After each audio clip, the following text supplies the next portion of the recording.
Welcome to the Great Assembly. And today is February 6th, which is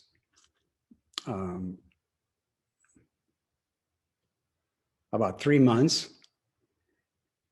since November 7th, where we commenced a 3-month practice period.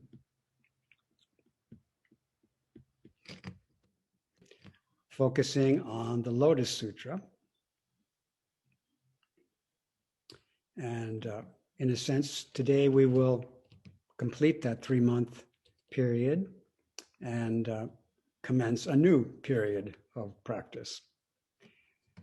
We also, last weekend, finished a 3-week intensive study of the Lotus Sutra with about almost 300 people. Most were able to come almost every day. More than 200 were able to come every day. And that was great. One thing I wanted to mention as a kind of bridge between our usual language about Zen practice and the language of the Lotus Sutra. In Zen, we sometimes talk about wholeheartedly sitting.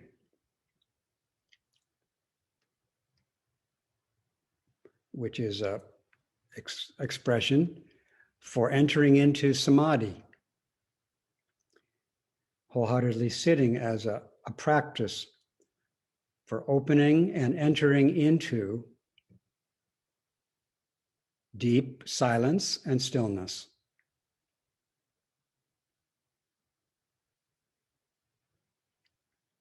Practice of being mindful throughout the day in whatever posture we're in, remembering silence and stillness.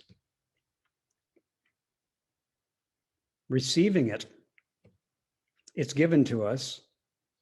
Receiving it, remembering it, practicing it, and transmitting it. This is a teaching which we bring up often.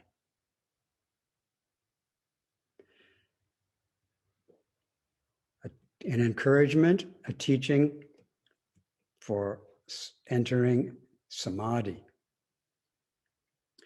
And then another aspect of Zen practice is sometimes described as meet the teacher, or go and meet the teacher, and listen to the teaching, or converse about the teaching.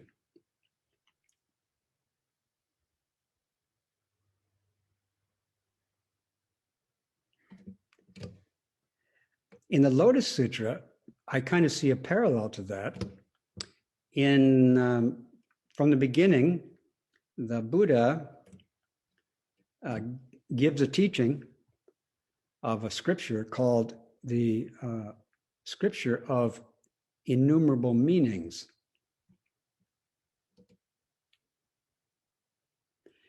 And then the Buddha comes out, and then the Buddha enters into a samadhi. After giving the teacher, the Buddha enters into samadhi. Or you could also say, after giving and receiving the teaching, the Buddha enters into samadhi.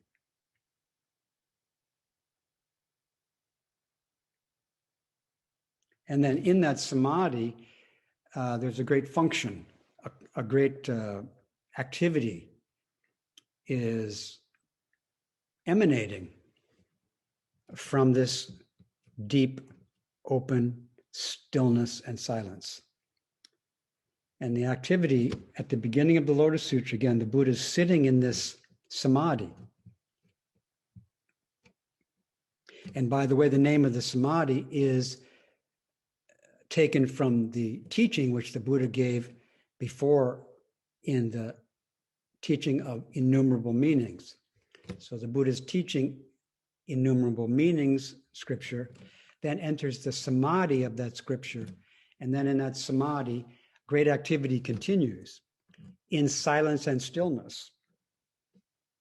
And those of you who have been studying Lotus Sutra can maybe remember what the activity that occurs when the Buddha is sitting in samadhi, which is a great light comes out from between the Buddha's eyebrows and illuminates innumerable lands to the east. And the earth shakes in 6 ways, and celestial flowers fall. This is all the activity of the samadhi that the Buddha has entered. Then the Buddha comes out of the samadhi and starts teaching.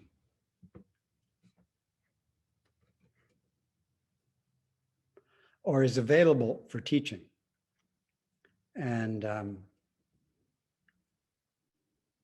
so that cycle of, you could say, teaching, entering samadhi, teaching, entering samadhi, teaching, entering samadhi.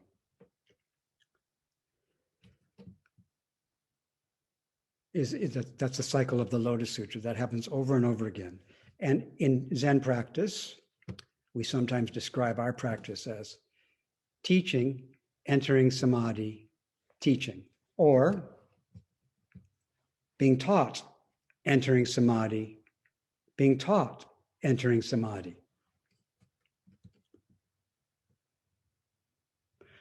Again, elaborating this pattern, this cycle. Being taught and teaching, entering samadhi. Teaching and being taught, entering samadhi. So again, we sometimes speak, go to the teacher and listen to the teaching, but I hear, go to the teacher and converse about the teaching, ask about the teaching, and in that way, go and teach the teacher and be taught by the teacher. Come out of samadhi, but come out of samadhi, or you could say from samadhi, in samadhi, but also letting go of the silence and listening to the teaching. And then after listening to the teaching, converse about the teaching. And conversing about the teaching is again teaching the teaching.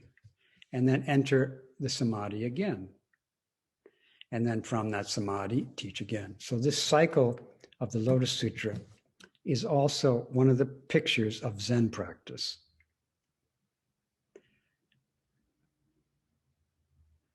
But again, reading between the lines of Zen practice and reading between the lines of the Lotus Sutra,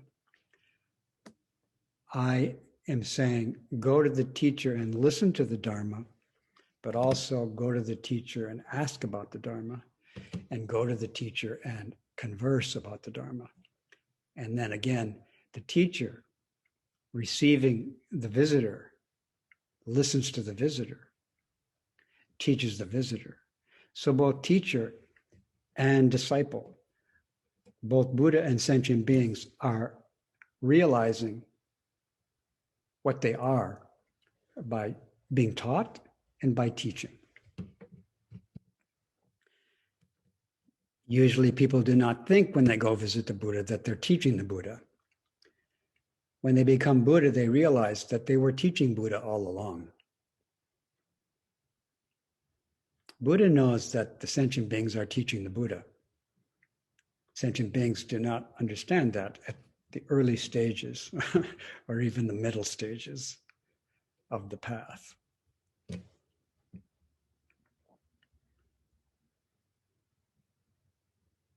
So I want to again remind you that you have the opportunity to receive, remember, and practice and transmit samadhi together with teaching and being taught, together with asking and responding.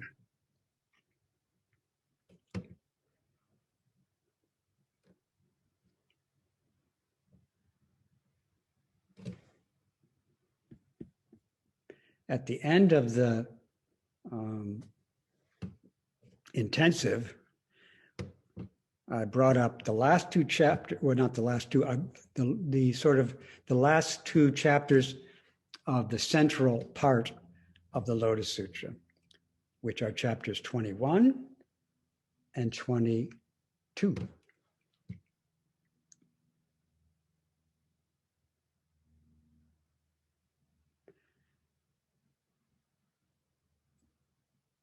And those chapters were dealing with the Buddha's or the Tathagata's divine powers. That's chapter 21.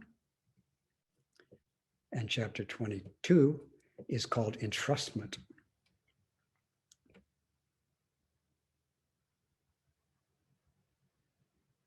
So in chapter 21, at the beginning, innumerable bodhisattvas who had been living in the earth,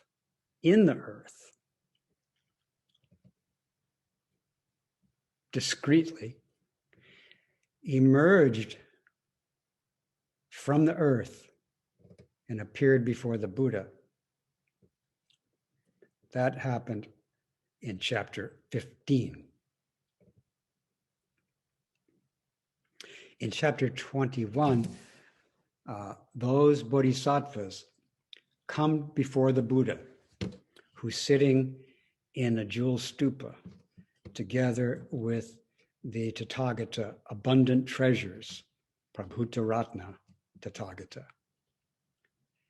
And they tell the Buddha that they will, after the Buddha's nirvana, after the Buddha's gesture of extinction, they will teach this scripture that the Buddha has taught them.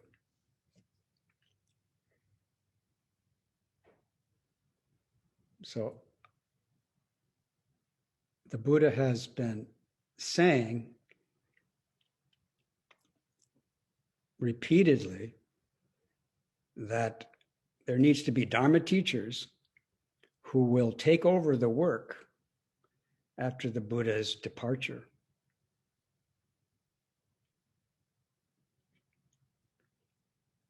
The departure is not a real departure. It's a departure to give the next generation opportunity to do their work, which is teaching the supreme Dharma, teaching the Lotus Sutra, teaching Zen.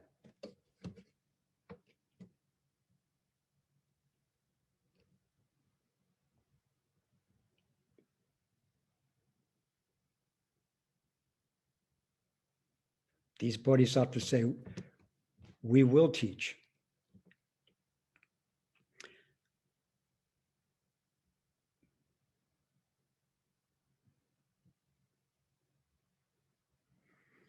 And then in this chapter, the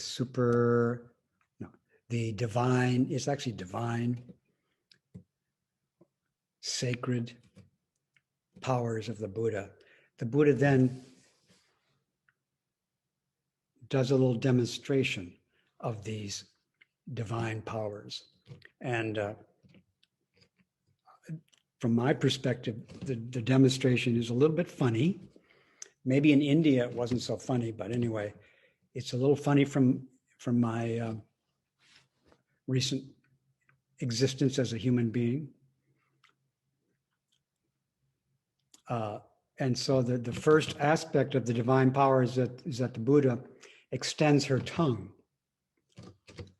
out of the mouth, and the tongue becomes very broad and very long, and it stretches to the highest heavens.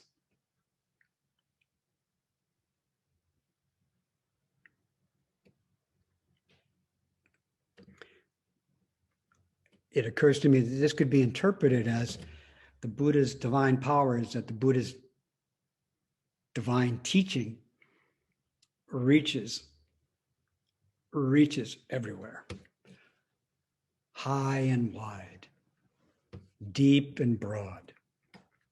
So Buddha does that. And then along with this tongue power comes a light, and the light is great, and it is composed of innumerable colors.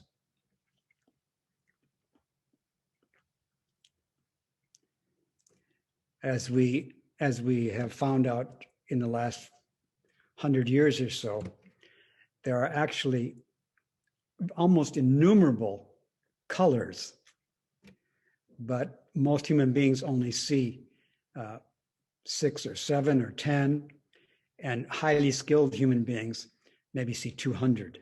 But actually, there's many more possible colors to be seen. The Buddha gives off this light, the full spectrum of innumerable colors.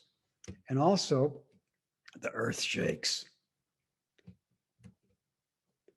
And at the same time, all the embodiments of this Buddha, the innumerable embodiments of the Buddha who have come from all over the universe are now present with the Buddha. They also have these powers, and they extend their tongue broadly and widely and at great length. And they also give off this great light. And then they all simultaneously withdraw their tongue back into their mouth. 1, 2, 3, like those party favors that go out and snap back. Their tongue goes out, and all their tongues come back at the same time. Boom! And they all cough together. Simultaneously, innumerable Buddhas cough. And then they all simultaneously snap their finger. So I see this as a demonstration of Buddha's power. This is just one aspect of it.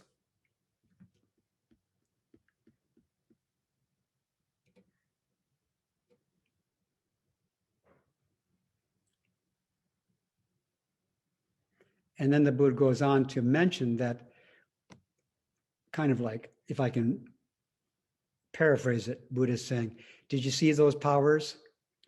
Well, there's more where that came from. And all these powers, if I used my powers, all these powers, which this is just a little sample of, to describe the virtues of this teaching, the blessings of this teaching, I would not be able to exhaust them. Even with these powers, we could not exhaust the blessings of this teaching.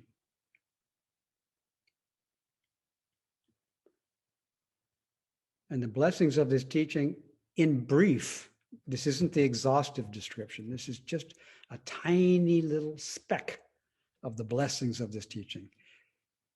In brief, this teaching is that all the teachings of the Buddhas, the entire storehouse of the Buddha's Dharma, all the divine powers of the Buddha are proclaimed, are manifested and transmitted and in the Lotus Sutra.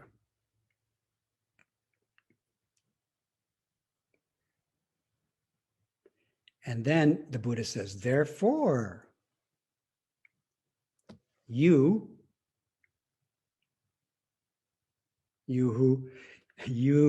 bodhisattvas who have just come and said respectfully that you will teach this Dharma. Therefore, since you said you would, you should. And you should receive and embrace, read and recite,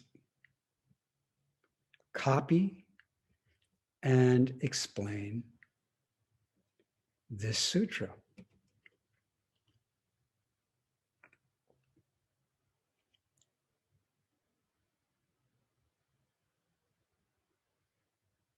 And he's said this over and over throughout the scripture,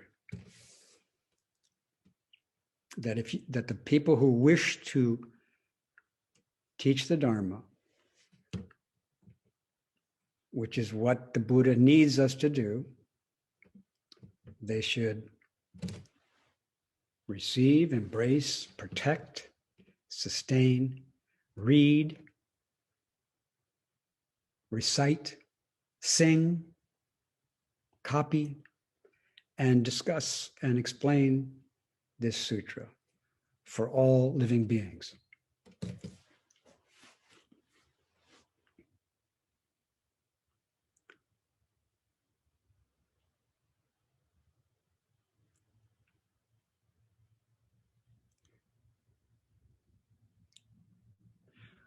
When we receive this teaching,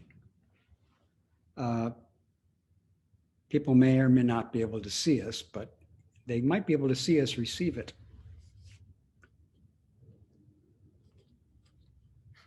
When we embrace it, they may or may not be able to see it. But receiving the teaching is teaching the teaching. Embracing the teaching is teaching the teaching. Is teaching.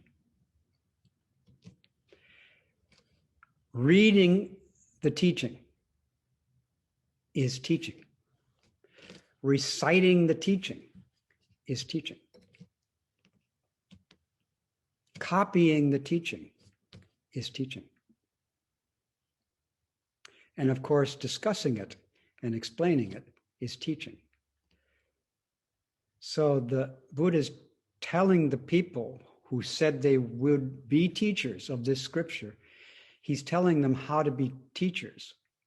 And when they do these things, they are teaching.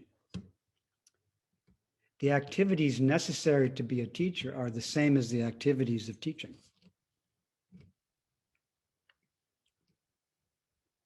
Again, turning this in relationship to our Zen practice,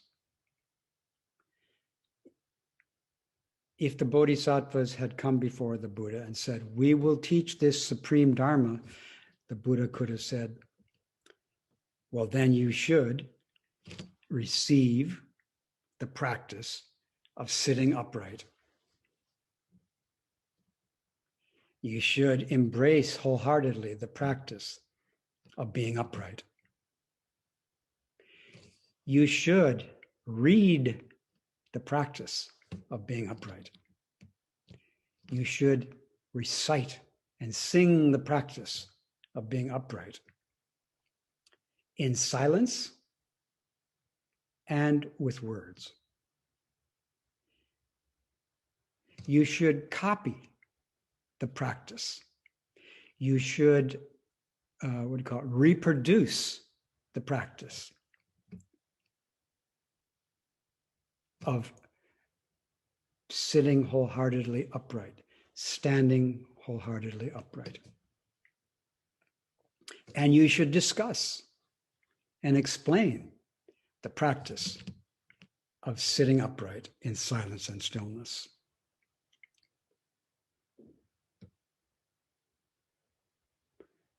When we sit upright, silent and still, we are receiving, embracing, reading, listening, singing, copying, and explaining. We're explaining also the supreme Dharma.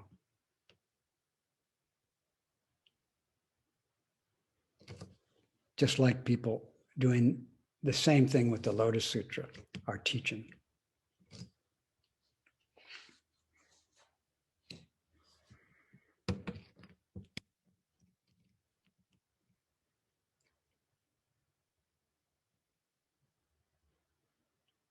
One more thing I want to mention today, which you can bring up again and again, is that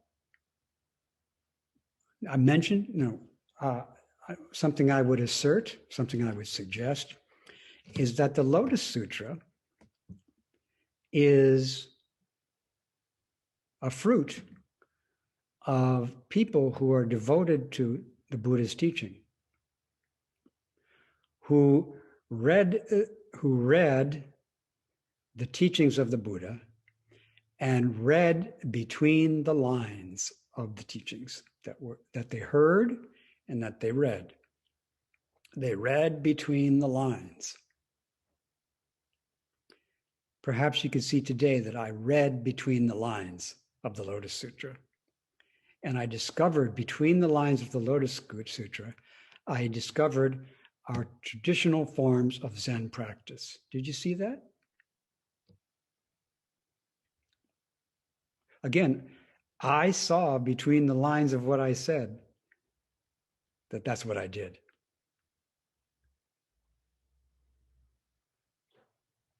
I invite you to read between the lines of the teachings you hear and discover the unprecedented Dharma of the Lotus Sutra and the so-called Zen school.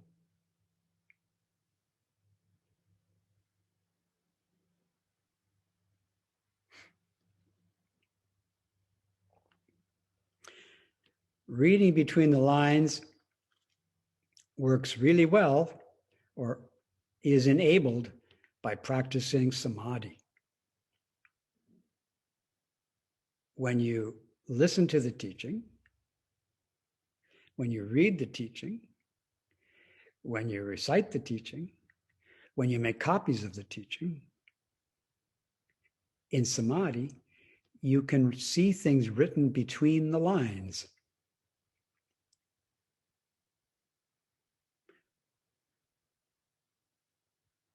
When you sit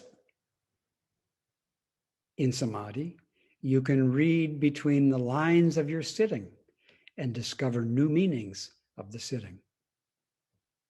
And then emerge from the sitting and teach what you discovered between the lines of your sitting, between the lines of the sutra.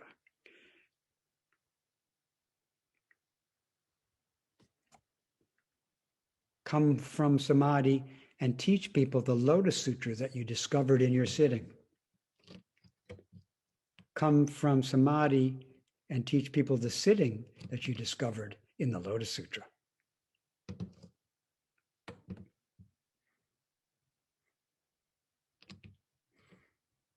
I was talking to one of the members of this assembly recently, and she expressed great pain in the Lotus Sutra, saying that if people slander or reject the Lotus Sutra, they will go to hell.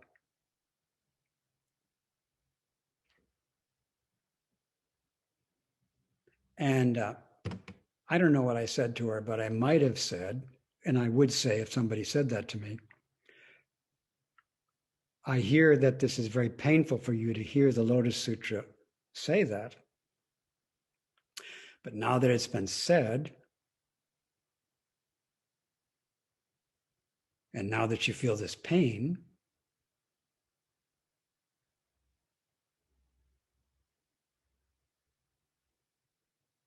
what's written between the lines? And what I hear written between the lines is when the Lotus Sutra says anything,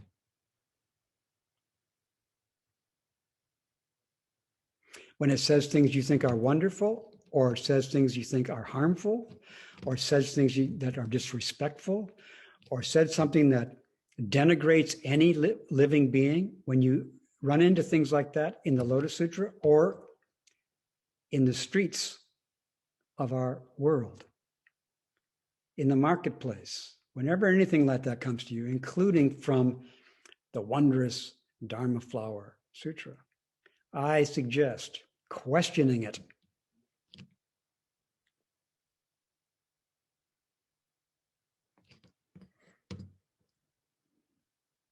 I want to teach the Lotus Sutra. Again, I hear the Bodhisattvas saying, we will. I want to teach the Lotus Sutra. That's written down. Between the lines is, and because I want to teach the Lotus Sutra, I will question the Lotus Sutra. I will challenge the Lotus Sutra. I will challenge with great compassion. I will compassionately challenge everything. Not, you could say, especially things that you think might be harmful. But I would say, not especially. Don't skip over the good parts. Don't skip over the bad parts. Whatever comes, I hear the Lotus Sutra saying, question it. That, what I just said, you might not be able to find in the Lotus Sutra, but I read that between the lines. And I can read, again, I read between the lines best when I'm living in samadhi. In ordinary life, I might see a line and then another line. In samadhi, I see a line and then I see a huge space. And then I see a line and I see a space. And in that space, there are revelations, wondrous revelations. And those revelations often take the form of, I have a question. So reading between the lines, somehow you can also find lines that support your reading between the lines. For example, in the Lotus Sutra, people see the Buddha and amazing things are happening as the Buddha and around the Buddha. And they don't understand what's going on. They doubt what's going on. They're perplexed. They're in wonder too. And what do? Actually, they don't necessarily right away ask a question, but some of the people who have read between the lines see their doubts, see their questioning, and ask for them. And again, one of the ways we teach is teach sentient beings how to question by questioning. We show them how to question by doing the questioning. So I see the Lotus Sutra teaching us how to ask questions. And not just for ourselves, because like Shariputra does that many times in the Lotus Sutra, asks questions, but he sometimes understands what the Buddha is doing, but he thinks other people don't, so he asks in their behalf. Whether you have the question yourself or you see that it needs to be asked for others, I see the Lotus Sutra saying, question. But don't question to be mean, question to help people. And if I say, don't question to be mean, question me about that. So you are questioning me, thank you very much. You are challenging me, thank you very much. And also, don't question to be somebody who's trying to get thanked for questioning. Question for those who are not yet able to question, so that they will be able to question soon. And again, that they will ask question out of compassion, not to get something, but for the sake of the teaching and for the sake of those who are wondering and those who are not yet able to question, those who need instruction and demonstration and examples of questioning. And hopefully when you question, you'll feel great about it and you'll feel you did a great service.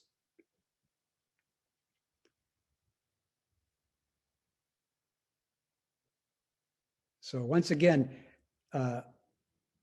some people read the Lotus Sutra and have not yet seen between the lines that the Lotus Sutra is saying, question the Lotus Sutra. Don't slander it. Don't denigrate it. Question it. Challenge it.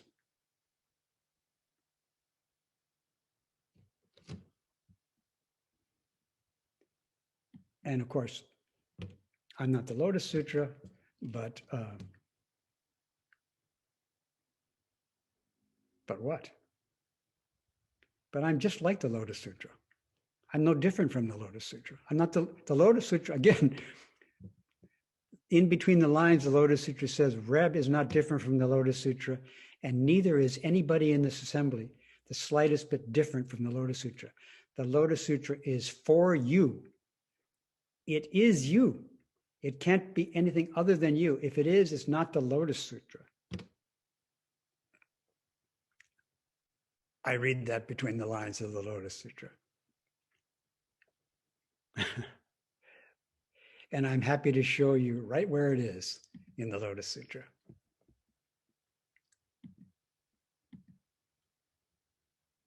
And also, what I'm saying resonates with the Bodhisattva precepts.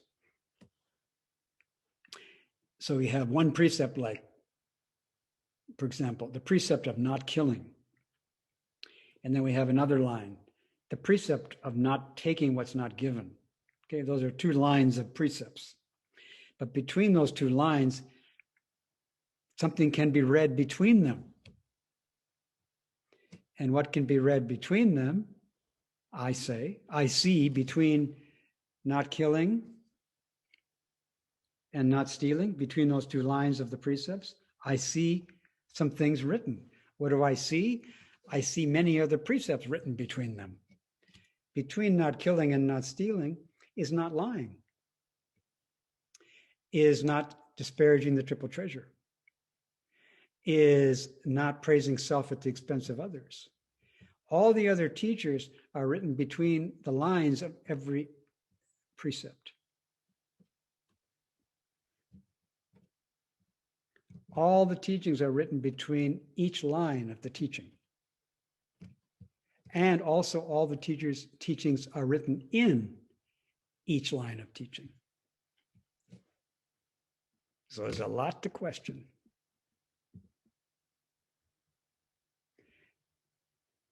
And now, I don't know if you're coming to this assembly in order to tell the assembly and me sitting here at no abode. I don't know if you wish to tell me and your friends that you will, in the future, teach the Lotus Sutra. I don't know if you're saying that you will, in the future, teach Zen practice by practicing it.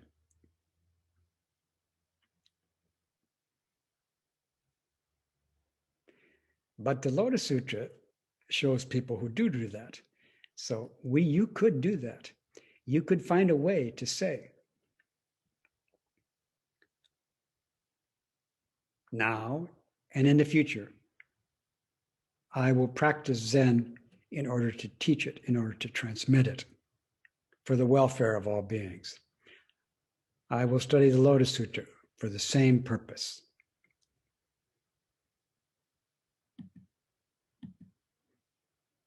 And also, I'm here to question you about that practice.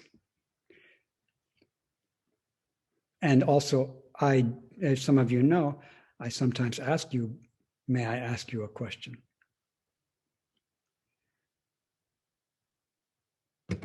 So before I do the magical show of disappearing, which might be done quite soon, I welcome you to express yourself to state your vows,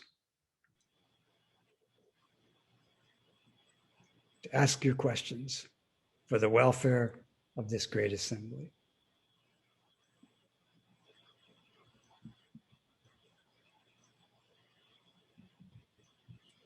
And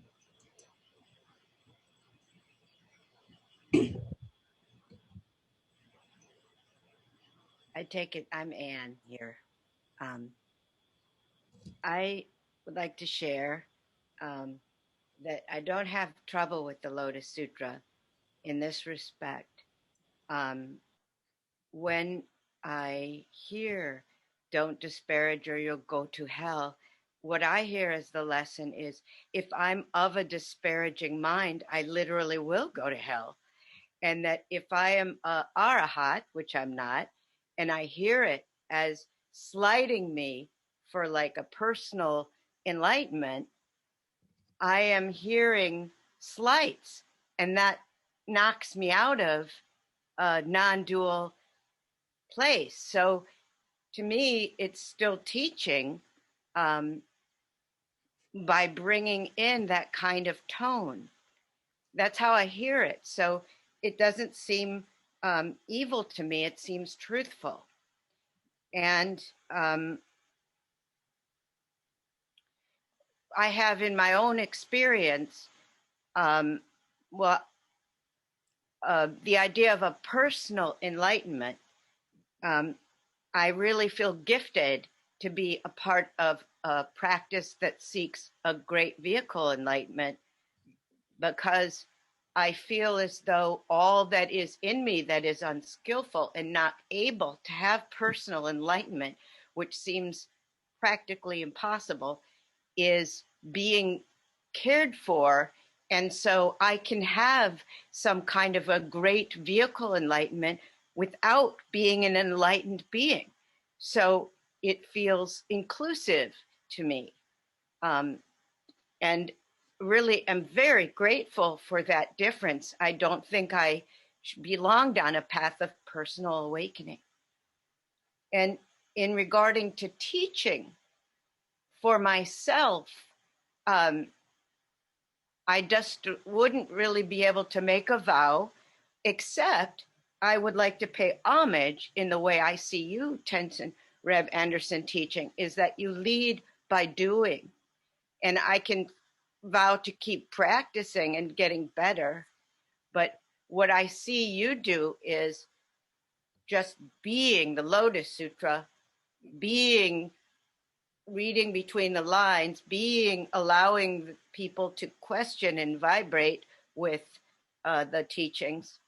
And that in itself is awakening me, not me awakening me, but so those are my thoughts on the Lotus Sutra, and I will invite comment.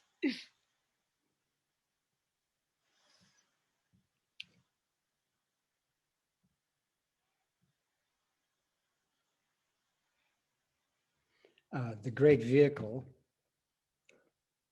includes all personal awakenings. So even if you feel like you're not into the personal awakening, you're into a vehicle which includes them.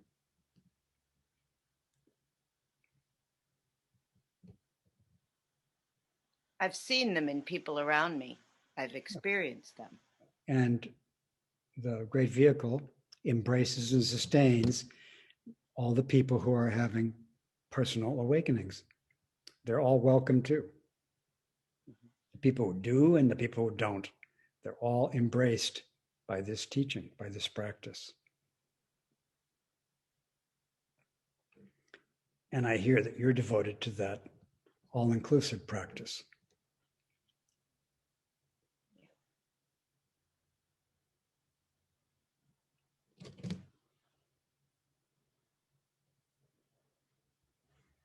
Justin.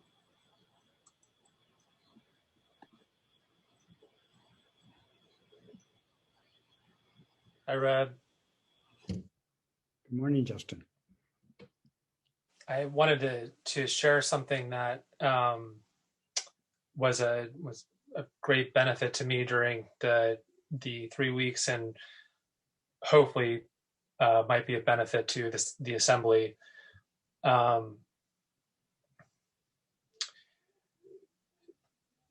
For much of the time I've practiced and studied Zen, I felt like there was an irreconcilable difference between what seemed like teachings of modern teachers and the teachings of the Buddha. And the main teaching that I struggled with was the idea of parinirvana. And because I thought to myself, we're learning and teaching the great vehicle, and we're taking vows as bodhisattvas to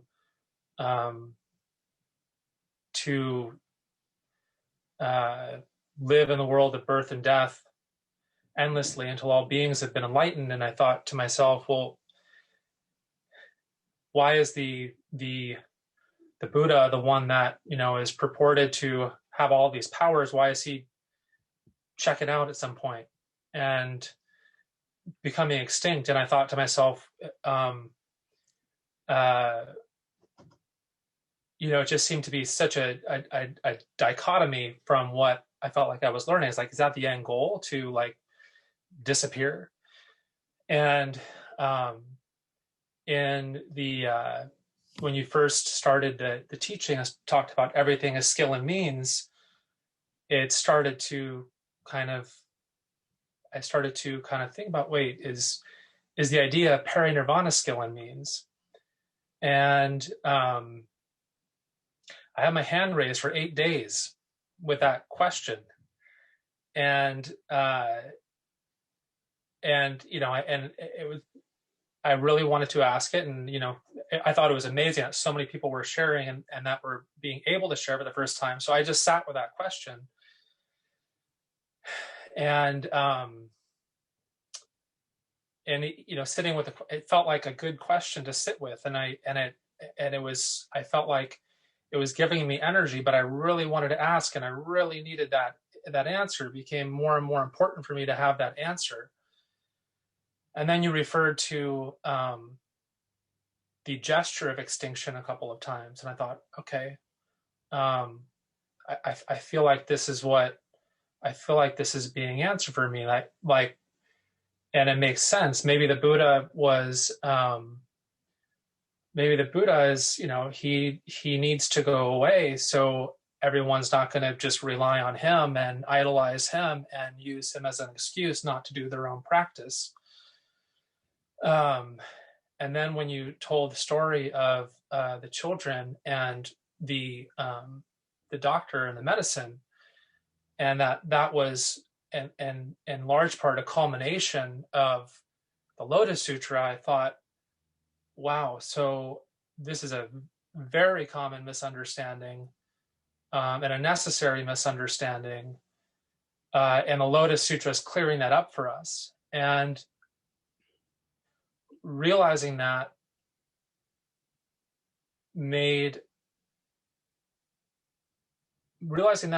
just all the differences between what I thought was another brand of Buddhism and Zen, or the great vehicle, kind of just evaporated, and opened my mind to the fact that all of the teachings are turning each other. And when you're talking about reading between the lines, they're all reading between the lines, they're all interpretation, and they're all fitting to the common misunderstandings of the time. And it has has brought me a renewed sense of joy and enthusiasm, and an openness to being on the Mahayana vehicle. I don't feel like that there's some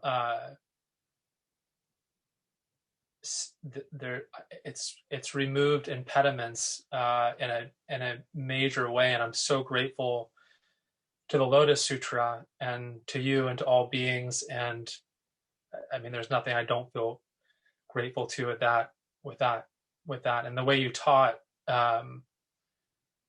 and a lot and over those 3 weeks. I mean, there's just so many, just every day was like another aha moment for me. And I just want to just express my profound gratitude and also hope that that misunderstanding that may be shared among others in the assembly is it evaporates for them as well.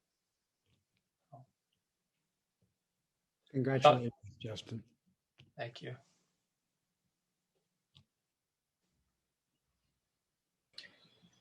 Angela.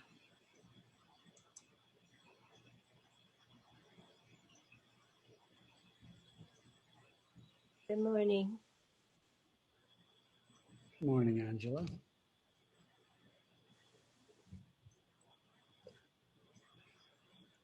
I'm meeting fear here right now.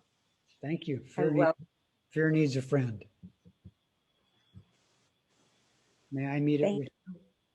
Yes, please. Thank you. Can I stand with you in the fear? Yes. You're welcome, too. May I sit with you in the fear? Please.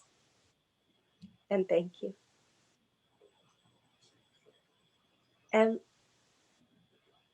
am I hearing you say that the Lotus Sutra, whether we recognize it or not, we're immersed in it at all times? That we're actualizing it throughout our daily practices without discrimination? And also with discrimination. When we're discriminating, we're still embraced by the Dharma flower.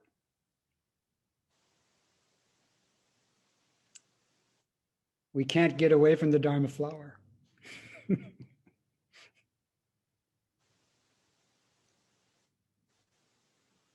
And the Dharma flower can't get away from us. And our fear can't get away from the Dharma flower. And the Dharma flower is not trying to get away from our fear. As Justin mentioned, this turning. Yeah. And Tillman and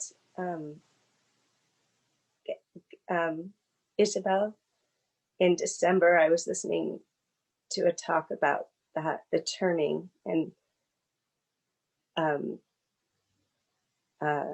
the two, fear and the flower, just turning with one another, turning together.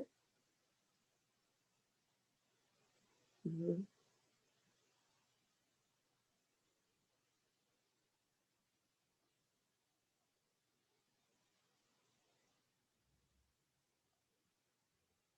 Thank you. Thank you. Enrique.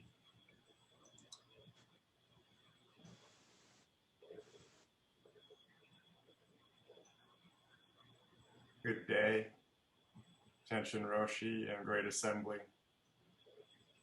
I want to express my gratitude for the opportunity to listen to people's teachings, reactions about the Lotus Sutra. I was especially grateful for the opportunity to participate to the extent that I could in the intensive. I got a lot out of it because I realized I have a hard time reading the Lotus Sutra. But listening to others talk about it, I'm not sure that it's easier, but I feel like it enters into me more readily than it does trying to read it. So I really appreciate everyone who shared their thoughts on the sutra. And particularly, I guess I'll get to my question first, which is, that it's been said that this sutra is a sutra for difficult times, which is kind of part of the appeal for me wanting to participate and learn more about it, because I feel like we're in difficult times. But I'm not altogether clear exactly how this sutra is particularly suited to help us in times like we have now. So that's my question, and I just want to say one more thing about the sutra that really struck me, and that is the character of the medicine king Bodhisattva, who offered up his body. I guess it reminded me of some images from the Vietnam War protests with the monks who self-immolated themselves in protest. Very powerful image. It was brought back to me, when I read that and heard about the medicine king Bodhisattva. And that's just one example that kind of reached me, but that's one of the things about the sutra. It's so rich in the stories and in characters and colorful names. I'm deeply touched by it, even though I still have a hard time reading it. Thank you.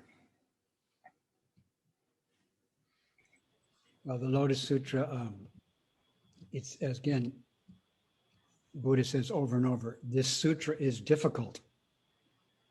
This sutra is hard to believe and hard to understand.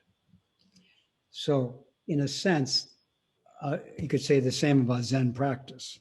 Zen practice is difficult, is hard. So part of the difficulty of the sutra,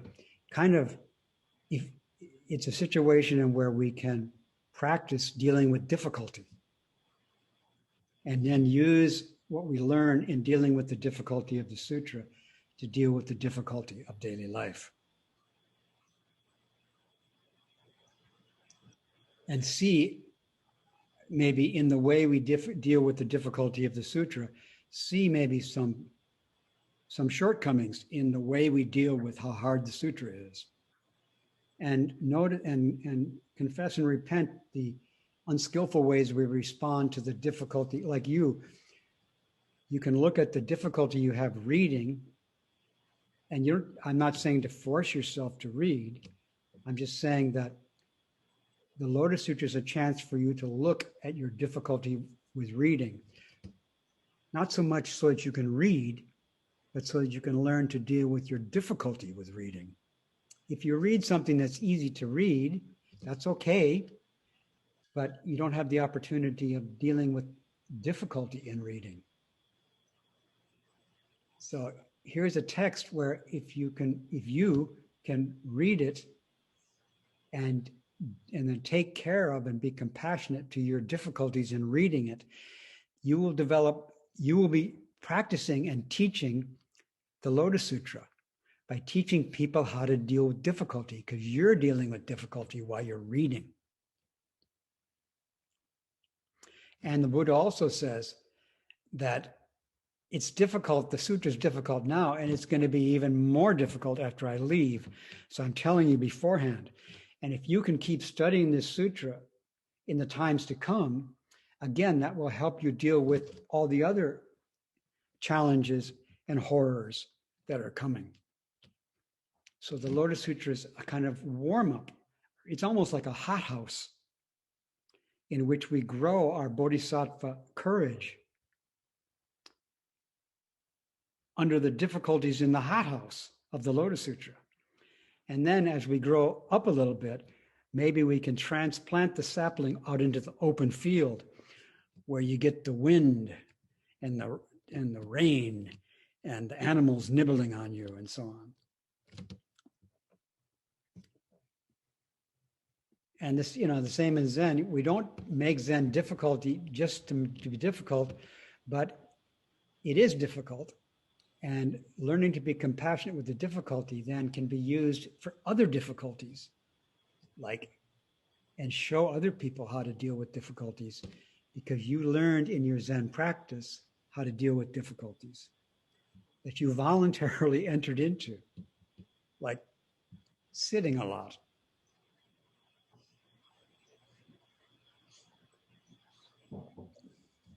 Thank you, Enrique. Karen.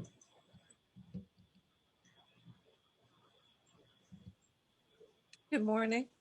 Good morning. To me, I'm having this problem, and it's especially this morning, where it seems to me that the Lotus Sutra presents this very ornate, kind of beautiful, non-rational view, and I'm having trouble reconciling that with, what I understand is the everyday reality that I think I'm living in. It's like how much the non-rational and the everyday can be reconciled, or are they two separate things? It's just interesting to go between them, or I'm not quite sure what to do with that. And if I think about the sutra in a really literal way, it seems very non-rational and maybe irrational. And it's so different from the world that I think I inhabit. But I'm just trying to figure out how to be with those very different views of reality. Well, do you want a response to that? Yeah. The difficulty you're having dealing with the situation that you described, that difficulty is ordinary daily life, right? Having irreconcilable views? No. You're feeling a difficulty, right? That's like a daily thing you have, right? Difficulty. Yeah. So that feeling you're having about these irreconcilable differences, that feeling is not an irreconcilable difference. It's a concrete opportunity for compassion. And it sounds pretty daily life to me. Like a lot of people are having trouble reconciling conspiracy theorist enchantees with other people.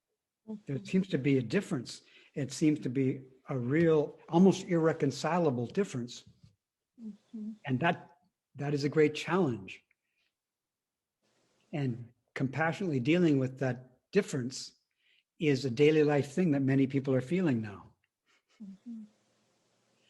Now, to move on to the difference, I would say that taking care of the difficulty of this difference and the stress of this difference and the questioning about this difference and the issue of reconciling them, dealing with that difficulty compassionately, I say, is the path of reconciliation. I'm proposing that the reconciliation is possible by dealing with the experience of irreconcilability, or the thought that things are irreconcilable. And when that thought is painful, or even if it's pleasurable, practicing compassion with irreconcilability, I'm saying, is the path of reconciliation of very different views, very different minds, very different worlds. That's what I propose. The difficulty you're having this morning is the opportunity for practice right now. And one more time, receiving this difficulty, embracing this difficulty, just like you would the Lotus Sutra. But even if you wouldn't do that with the Lotus Sutra, do with your difficulties what the Lotus Sutra said to do with the Lotus Sutra, which is to receive your difficulties with irreconcilable situations. Receive your difficulty with conflicting worldviews. Receive that and embrace it and protect it and read it and sing it and copy it and converse with it.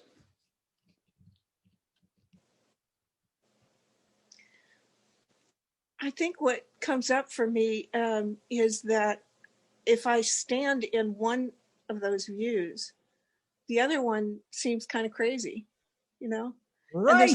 There's That's a correct. yeah. And if you would just There's for a fear fun, overwhelmed by that.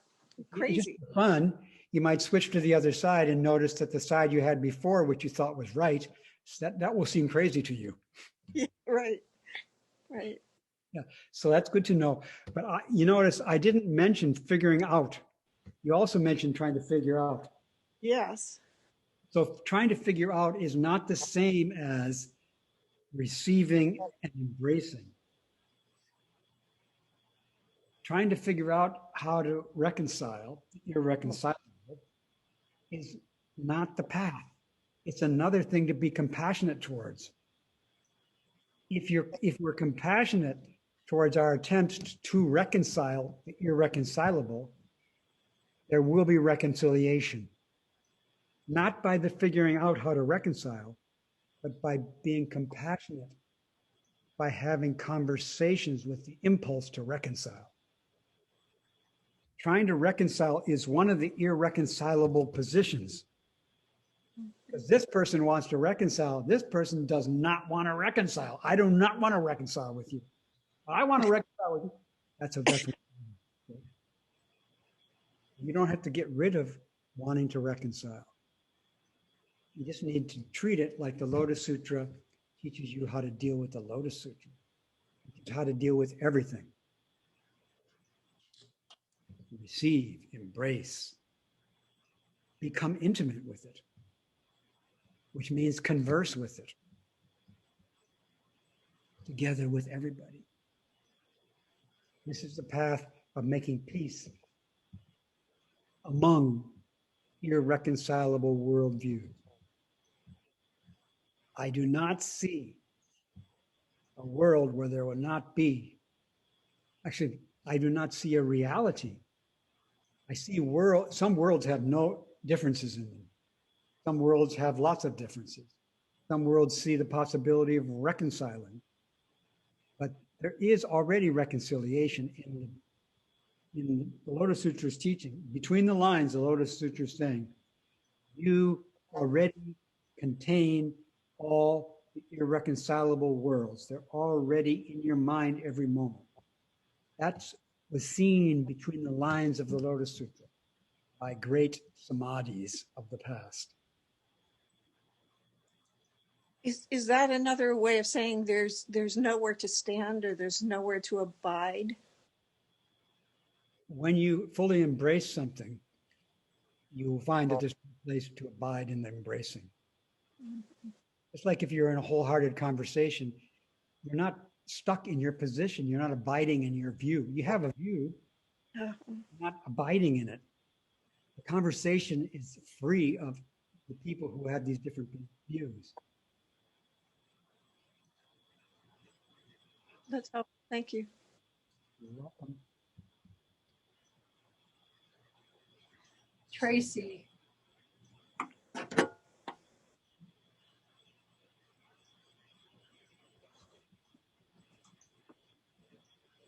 Good morning, Reb. Good morning, Tracy. I want to thank you, like many others have, for the intensive. I confess to having had grave reservations that an online intensive could be any good or would be much good. And it was awesome. It was awesome. And so thank you for being brave enough to try the form. And thank the community for being so wholehearted. You know, I have to say, mostly I practice with you. I like being with you and what you say. And I have to say, something blew open for me in those 3 weeks at the wisdom of this community, of the Great Assembly, as you call us. It was, so my apologies to the Great Assembly for all these years for wishing you didn't talk so Reb would talk more. Seriously. So I wanted to say that. One of the things that particularly has jumped out at me from the Lotus Sutra is this concept of skillful means. I don't know why, it just had never occurred to me as a thing. And I now accuse you of using skillful means all these years. And I'm intrigued by that. I'm just intrigued by that. Because I think I always thought when you said something, it was true, or at least to the best of your ability. And now I accuse you of being skillful in what you, in talking to me and all of us in ways we could get it and hear. And that's, I don't know why, it's just kind of opened something up for me. Great. So what I would like to offer now is a Lotus Sutra parable. Could I say something just briefly? Yes. You said something about the courage to try this intensive. Yeah. I think it did take some courage. I agree. So, good boy. You went ahead and did it. But another, I'd want to tell everybody that the thought came to my mind a number of times during the intensive. Fools rush in where wise people fear to tread. I'm also foolish enough to try that. A wise person probably wouldn't have gotten herself into such a situation. But being a fool, I leaped into the situation. Okay, now I'm ready for your parable. Thank you. Okay, so you announced the Lotus Sutra as the topic. I had never read it. I had never read anything, really. I'm a practitioner, not a student. That's how I've related to myself. So I never picked it up, never seen it. I get the book and it's like, oh, you got to be kidding.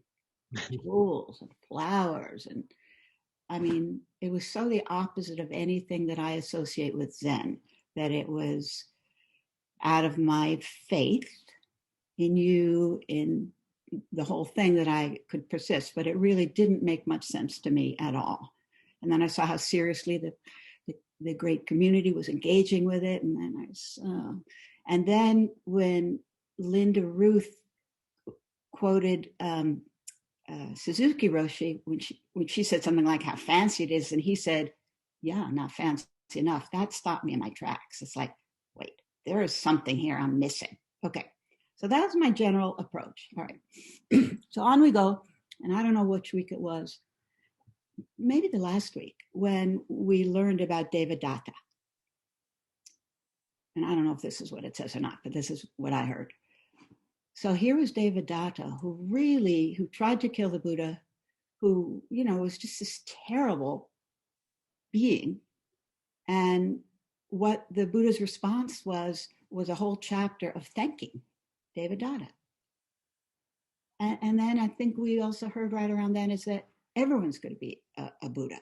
And that I was like, really? And then this is like, I wasn't trying to think this. This is like Wednesday and we're going to end on Friday.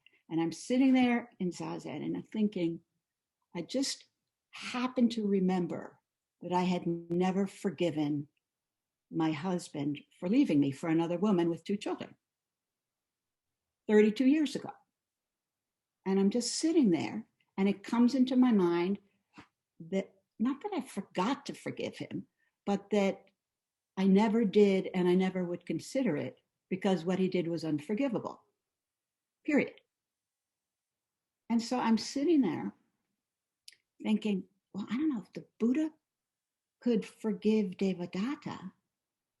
I should probably do it. I should just forgive him 32 years later. So I sit there and I realize I couldn't. I didn't know how to. I don't know how to, because what he did was unforgivable. So I'm sitting there and thinking, yeah, I know, but there are only 2 more days to the intensive. And I was putting some pressure on myself, but I realized I actually did not know how to do it. I didn't know how, I couldn't do it.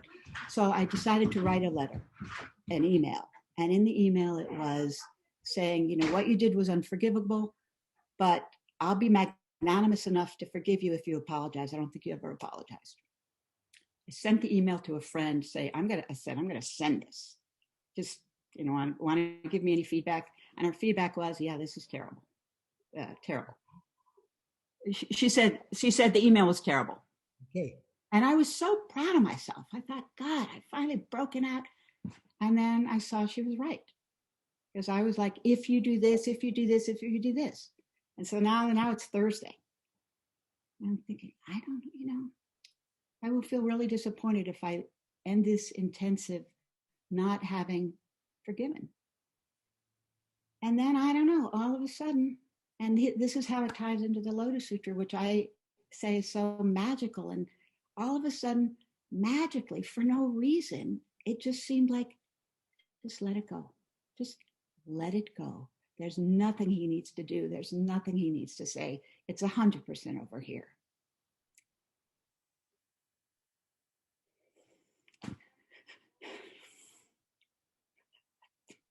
There are 2 years of not doing that. And it disappeared. And that night, Thursday night, I'm sitting zazen and I hear myself, may all beings be happy.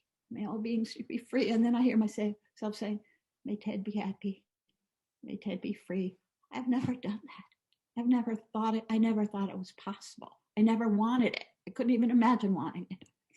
And that's my Lotus Sutra.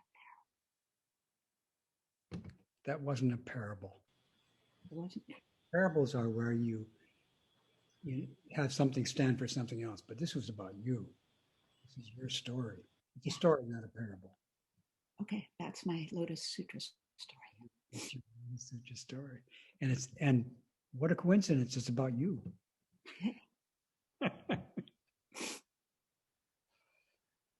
Congratulations. Thank you. Thank you for sharing this with your friends. You're welcome. And I'm glad your friend told you it's terrible. I know. A good friend. Good friend. And I'm glad you showed it to your good friend. Yeah. It was smart. Have a conversation. Okay, well, let me not end on the marvelous and romantic, and let me just say one little question here to you. I was reading the Reeves book, Lotus Sutra Stories, last night, I think, or the night before.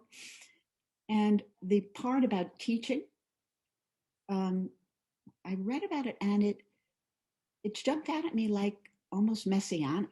And I was a little surprised because one thing I've appreciated in Zen is silence and not feeling like I'm supposed to talk. And proselytizing, maybe that was the word. And I'd never, ever thought we were interested in it. We were called to do it. So I read that. And now you're talking about it today too. You did say it's okay to teach by practicing, which I'm more comfortable with than having to think I'm supposed to go out and recite the Lotus Sutra in the streets here. But I guess I have a floating question mark on that. Yeah. I easily empathize with that. And even before I heard about the Lotus Sutra, I think even before I came to Zen Center, I kind of saw that the Zen practitioners were proselytizing by not proselytizing. Some people find that very attractive. Somebody who's sitting up on a hill in a temple still. And for me, that converted me. These people who weren't trying to get me to change, but just getting me to be myself. So, But Inspiring isn't the same as proselytizing, do you think? What? Would you say inspiring and proselytizing are the same? I don't think I said inspire. I said they converted me. Well, you said they proselytized you. Oh yeah, they proselytized. They proselytized by sitting still and quiet. I like that style of proselytizing.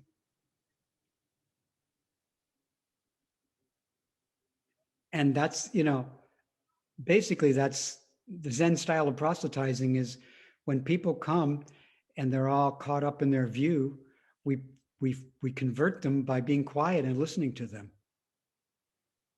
by showing them stillness. And the stillness doesn't say, why don't you be still too? It just shows it to them. Right. And then they walk down and they say, she was really quite still. And then in the stillness, they're converted. So Zen is a kind of proselytizing that doesn't look like telling people that they should do this or that. It's showing them what you're doing. And by showing them what you're doing, they get to see who they are. Yeah. Good. I'm glad we don't have to do the other kind. But also the Lotus Sutra says, embrace this teaching by just reading. When you read the Lotus Sutra, you're proselytizing. Nobody sees you, maybe, but that converts beings. The conversion that happens to you while you're reading the Lotus Sutra is the same as the conversion of other people. And that's in the Lotus Sutra, between the lines. For you to take care of this sutra is to take care of others. For you to sit quietly and still takes care of other beings. For you to sit quiet and still, a great light emanates throughout the universe.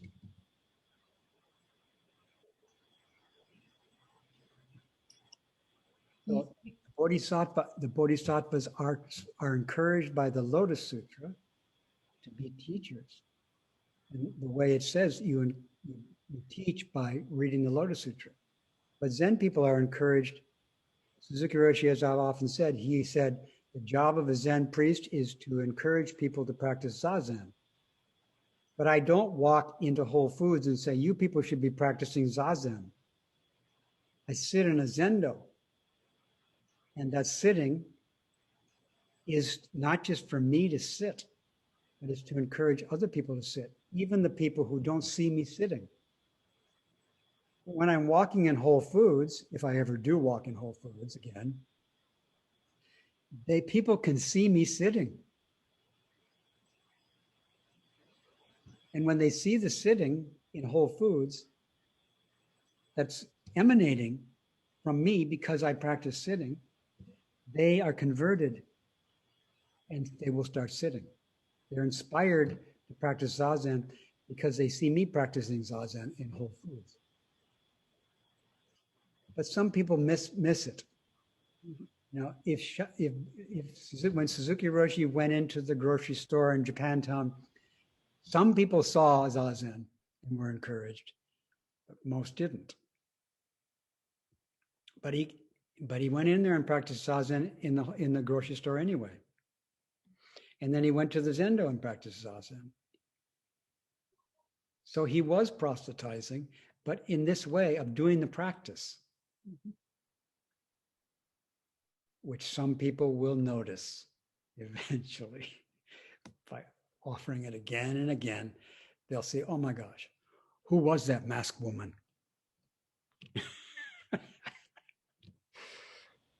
Now we're in a time when the Long Ranger is really coming into her own. Reb, you asked about our vows. Yes. And I so appreciated during one of the weeks when somebody said,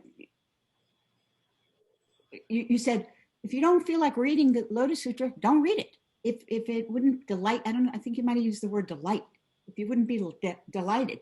And I think you said something like, you could just put it by your bedstand, or at least what I did was I put it by my bedstand, but I'm not making myself open it and read it if I'm not wanting to or feel drawn to. but it does feel like I can vow to say, I will continue to practice and I will keep the Lotus Sutra as near to me as delights me, with an openness to want to actually open it and read it. And that's what I vow. Yeah. So I vow to practice Zen, right? I vow to practice Zen meditation, right? And I meet people. I've been meeting people for decades who come to me and say, I don't want to practice Zazen anymore. I have no enthusiasm for it. And I don't say it in public, but I say to the person, well, don't practice Zazen if you're not, don't force yourself to practice sitting. Don't do it if you're not doing it out of love. Wait until you rediscover your aspiration to sit like a Buddha.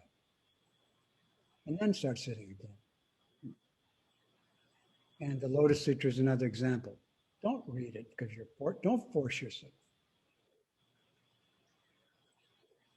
But you hear about it, I heard about it, so I thought, well, for 2,000 years I've thought this is worthwhile, maybe I'll give it a look. And I give it a look, I don't want to read it, close it. But I remember. So yeah, I do not force myself to practice Zen. I do not. And I will not. But sometimes I love to and I do. And I don't force myself to read the Lotus Sutra. Sometimes I want to. Thank you. Thank you.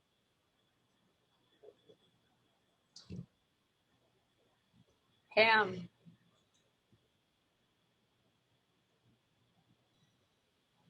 Good morning, Reb. Thank you for teaching. Good morning, Pam. So this follows pretty directly on what you were just saying when you were asking us about our vows and teaching, that it occurred to me we are always teaching something.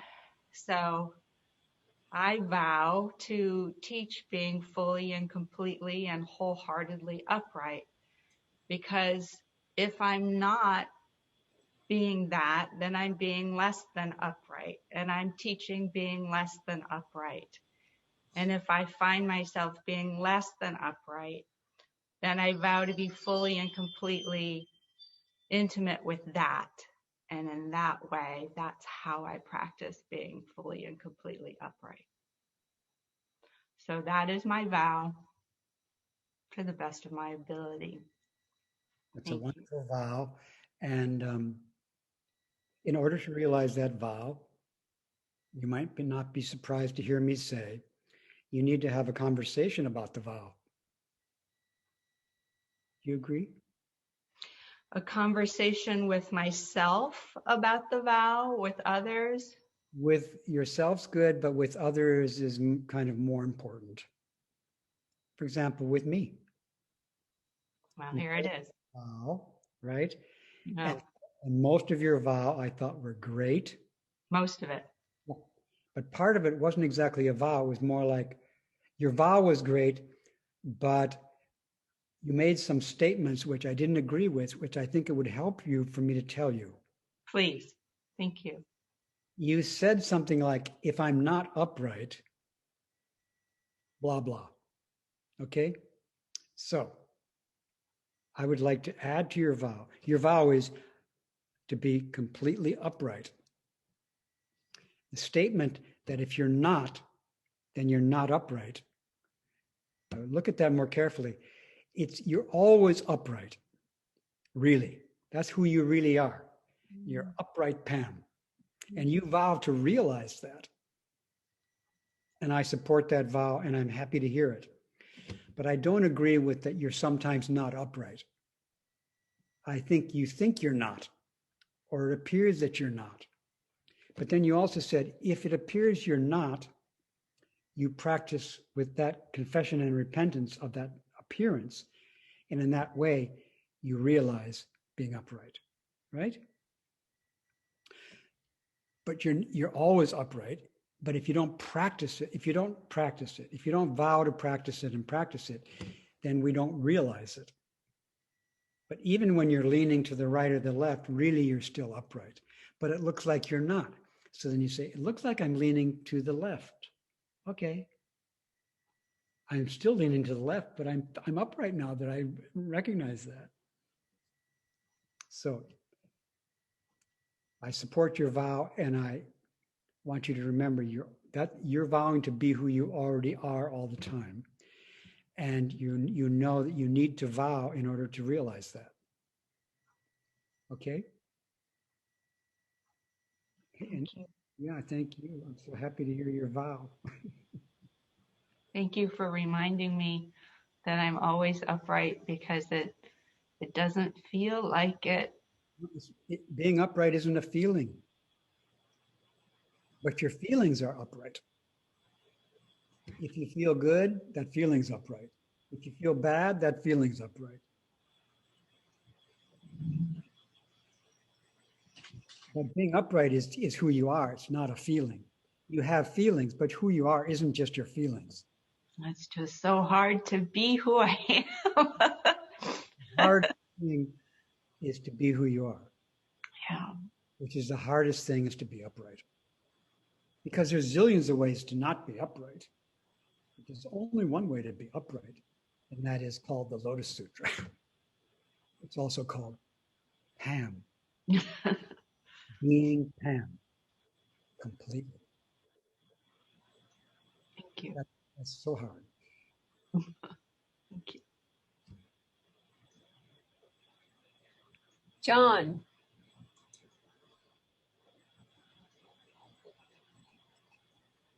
Hello. Hello, John. I'm always questioning myself about not having questions. Good. So I'm kind of looking at myself saying, why am I here? What am I going to say? I've written down a bunch of questions, and That's a good question. none of them are very good. Yeah. Well, why am I here is a pretty good question. You know, as an aside, I have found that asking, what is this, or why am I here, just kind of stops everything. It's like at least that's my experience. And I find that no answer is given, no answer is kind of needed. It just brings me back somewhere. Mm-hmm.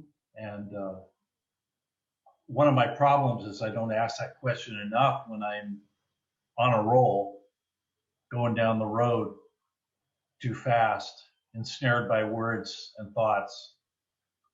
And if I could do that, I think that would be pretty good. Yep, I agree. The one thing that occurred to me on the topic, I want to thank you for the teachings, for the Lotus Sutra. I really enjoyed it. It's nice seeing all these people, however we see them virtually. On the topic of the Lotus Sutra, I'm not really troubled, but I'm going to pretend I'm troubled, because I'm not troubled by the Lotus Sutra. And so I fear that I may not be questioning it enough. Thank you for pretending. And it's kind of like it's easy for me to just let anything that's kind of enmeshed in words or doctrines or far-flung fantasies, they don't disturb me. And so I hope that's okay. What I've kind of seen and what I'm hearing from you, but also how I see the Lotus Sutra currently, is as a massive encouragement. And I've just seen too many Buddhist scriptures and stuff that kind of say this too is a dependent co-arising. This too is a construction, that I have the faith, I think, to let these things be, kind of use them as encouragements. And I hope that's okay, and I'm not missing out on using some incredible critical faculty to question things. Could you comment, or if you understood that? Well, you said, is it okay? I don't want to say, yes, it's okay. Okay. Say, I support you to continue this way. Okay. And also, the time will come when you will be invited to put to use intensely your critical faculties. Well, maybe right now you're not being requested to do that in your Buddhist practice. You know, I think for me, I think my critical faculties are all too acute. I use my critical faculties. I use them in my professional life. I use them in my social relationships. And for me, it can be kind of a pitfall. So in some sense, yeah, I look to I'm encouraged by the Lotus Sutra, where I have a respite from. Well, you're encouraged by I hear the Lotus Sutra encouraging you to find the upright way of using your critical faculty. So while you're using your critical faculty, maybe you can remember, what are you doing? Yes. So your critical faculty, you don't lean into your critical faculty too much. You're upright with it. You don't necessarily stop it.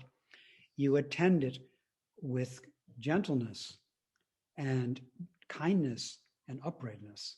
So the Lotus Sutra is telling you how to use your critical faculty, not saying don't use it.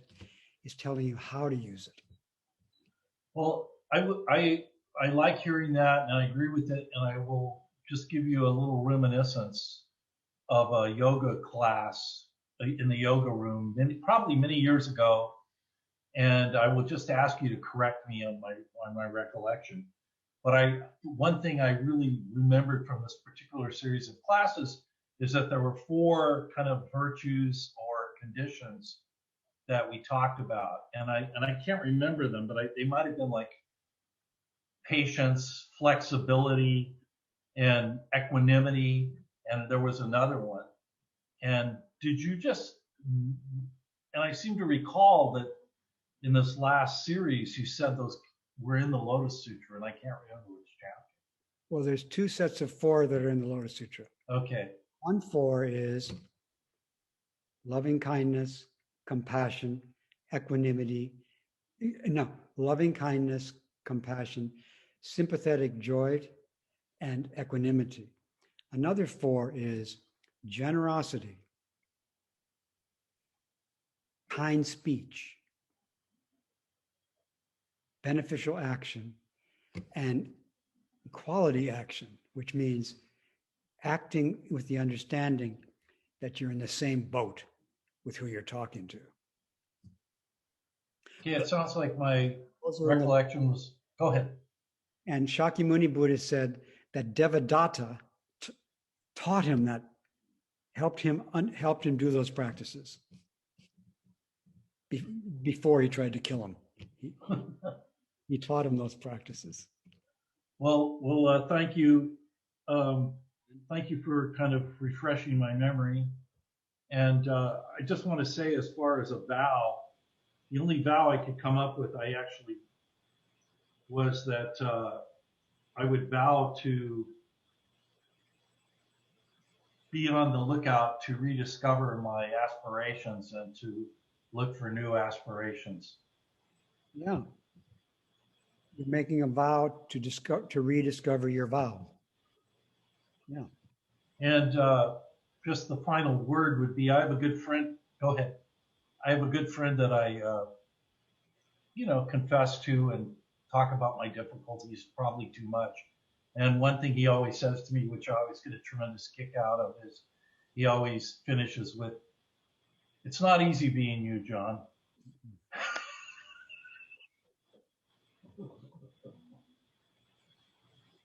It's a big job. Patrick. Hi, Reb. Hello, Patrick. Yeah, what I wanted to say a few minutes ago has just been kind of like musically intertwined with everything that's been going on, and that's pretty much the way the entire intensive went for me. Amazingly inspiring to me, and I say amazingly because I certainly didn't expect that kind of format to be what it was. So I have deep gratitude for that, and I also wanted to say that being upright has taken on a new dimension for me. My resistance to the Lotus Sutra, or what I was characterizing as my resistance to the Lotus Sutra, and I don't characterize it that way now, but I realized that what I was doing was leaning backwards. I was recoiling. And I guess I think it's coming out as a kind of confession now to myself, that rather than fully engage, and I can say that now because I can see that as a possibility, I would run from what I felt were the kinds of things that many people have brought up, the kinds of images and so forth that are presented in the sutra itself. And now I can, and I can see and feel into actually being fully engaged with it. There's not, that to be fully engaged does not mean I either agree or disagree.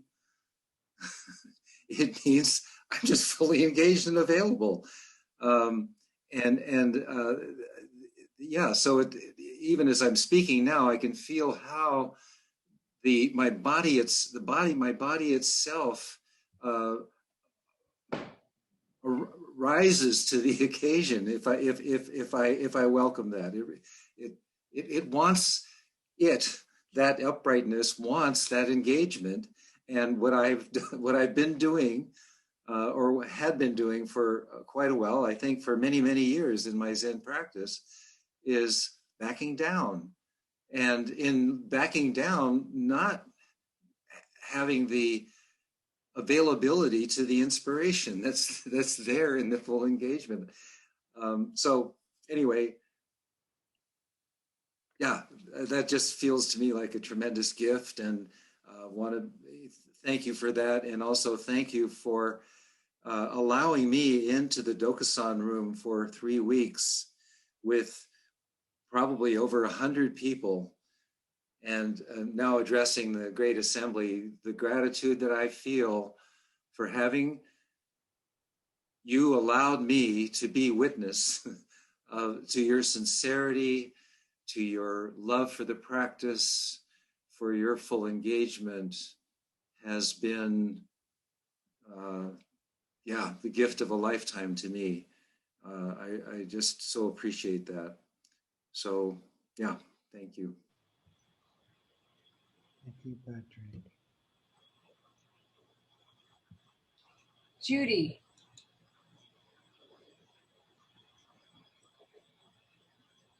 Hi, Reb. I went to turn my hand off numerous times. I feel sort of like it's been answered, but I'm going to try and get view of just you. Oh, I'm not being successful now. Let's see, I'm going to try one more thing. Got it, okay.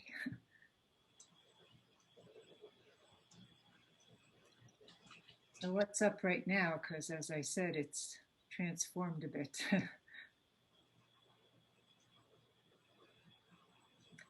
I initially, I did not do the retreat, the intensive. I noticed. Yeah, and I'll tell you why I didn't.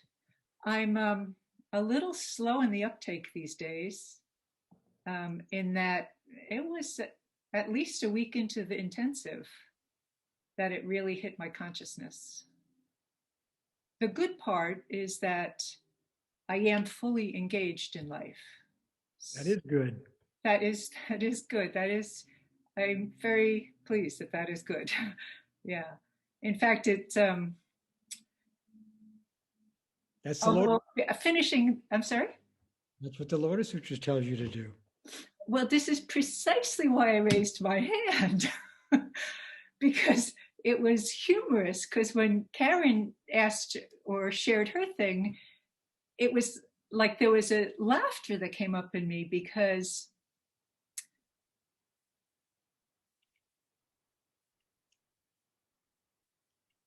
to study the Lotus Sutra, to not study this Lotus Sutra. I mean, there was a moment when I couldn't be part of the intensive, that there was a sadness. You know, it was like, oh, and okay, oh, and my plate is full. You know, like every minute this plate is appearing, and so I wasn't there for 3 weeks, so I don't know the Lotus Sutra. I mean, over the years, I've heard bits and pieces, but I guess what I was going to raise my hand initially for was, there's really no difference. To study the Lotus Sutra, to not study the Lotus Sutra, if that's what arises, great. And if that doesn't arise and something else arises, great. Yes? Yeah. Anything? So you didn't come to the intensive, but you understood the Lotus Sutra anyway. Maybe without, yeah. Definitely. You had definitely understood it. Yeah. So again, for you and the Great Assembly and me, to study the Lotus Sutra says, to study the Lotus Sutra is to not study the Lotus Sutra. And to not study the Lotus Sutra is really to study the Lotus Sutra. That's what the Lotus Sutra says. And so you've realized that. So now you can read the Lotus Sutra all day long. Will you be offering both the recordings of the teachings and also the dokusans, as it has been referred to? I think that because everybody would have to approve the dokusans, right? I don't think people would want people who weren't there to hear their meetings. I don't think so. I think that part has to remain just for the people who were there. But I think the talks before that will be available. So I'm grateful for the talks, and there is another one of those, that the dokusans and I asked the question, is that true that they can't be shared? I don't know, but that they're shared. They're shared in this meeting right now. Always, yeah. We heard people report how the intensive was, how their interactions were, but the actual showing the people's face, I think some people don't want that. So we respect that, right? Yes. Nice to be with you. Great to be with you. Thank you very much. You're so welcome. Thank you for coming. Christian. I don't have the speaker view. I could see the owl. Okay, well, I'll just leap in. Hello. There you are. Okay, so first of all, I really want to express my appreciation for during the 3-week intensive, you mentioned that it was difficult for you. I'm not totally sure what you were talking about, but it surprised me, and I realized that I have a way of putting you up on a pedestal, like nothing's difficult. It just seems like things come so naturally to you, and it's was helpful to me to hear that, and also your comment about fools rush in. There's an intimacy there of your openness and willingness to kind of express that vulnerability that I just really appreciate that, and thank you for those kinds of comments that you've made over the years. I wanted to just express something about, I think this came up when you were talking to Enrique earlier about difficulty and how the Lotus Sutra is about how to deal with difficulty, and by bringing compassion and courage and uprightness to those difficulties.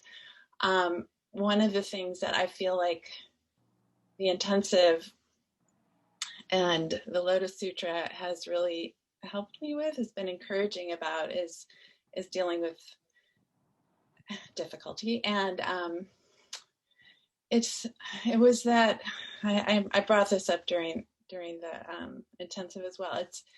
It's the inclusivity of the great vehicle, Buddha Dharma, reaching everywhere. And the Lotus Sutra is so powerful about that message. I feel like nothing is excluded, and something that turned something in me in thinking about my own difficulties and thinking about difficulties in the world, and the idea that I think one of the things I struggle with is like, I'm this individual self having to like go forth and make things happen, and the idea that it's everywhere around me, and that I can call on compassion.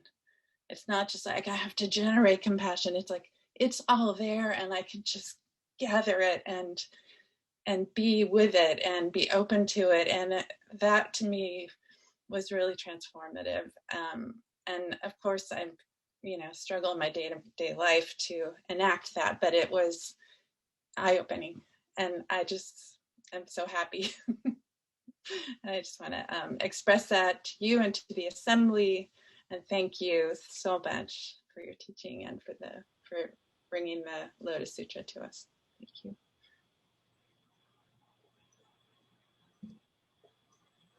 Thank you for helping many beings.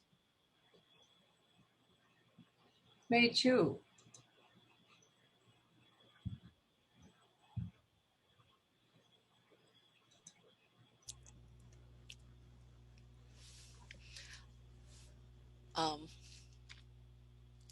I read between the night, and I would like to make a request for the well-being.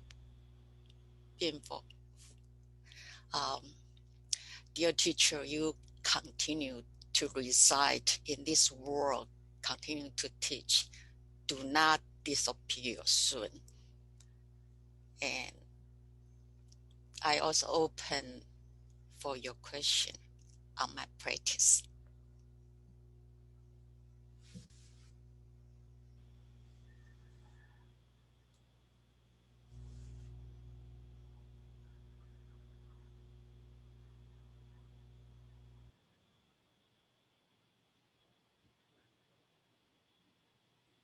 I see a future Buddha.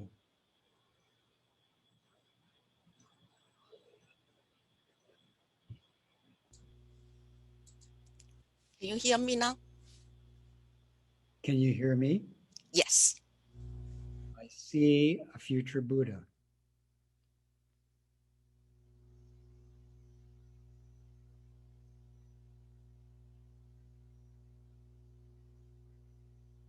Please take care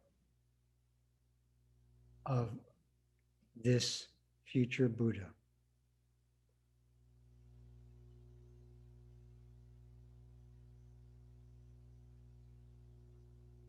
What do you say?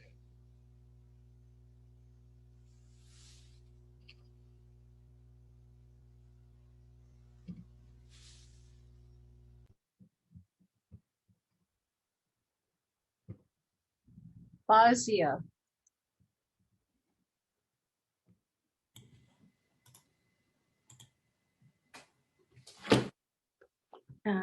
Hi, Reb. Hi, Bastia. Hi. I'm sorry that I missed your talk today. I hope there is a way of getting the recording. But I think there will be. wonderful. But I guess the reason that I missed it is it's related to my vow to embody the Lotus Sutra, as I wrote to you, if you recall. And it seems that for me, the learning curve is the aspiration to stay in the one vehicle is pretty, it's a challenge, right? To live there, to embody it.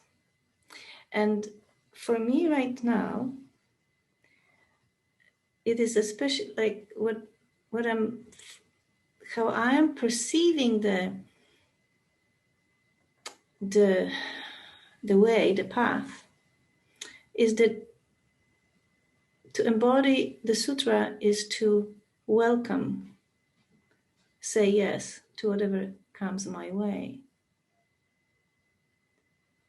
Sort of like the river that I live by right now. It's a tidal river, the Avon River, and it says it never objects to the waters of the ocean. Just it comes in and it lets go. So, and when we start objecting, that's thinking. So thinking is the barrier to the sutra. No? That's another thing to welcome and say thank you to, the appearance of thinking. It's another thing to be friendly to. Right. Be friendly. It's not, our friends are not obstacles. Yes, but I guess right now I'm sort of like perceiving thinking as a way of, yes, I need to be friendly with it and very intimate with it. But right now, like for example, I'm in an unstructured life. We're looking for a house and trying to restructure our new place here, a new life. And it requires thinking and decision making and negotiating with my husband. So today he wanted to look at a house and I didn't dare to say no.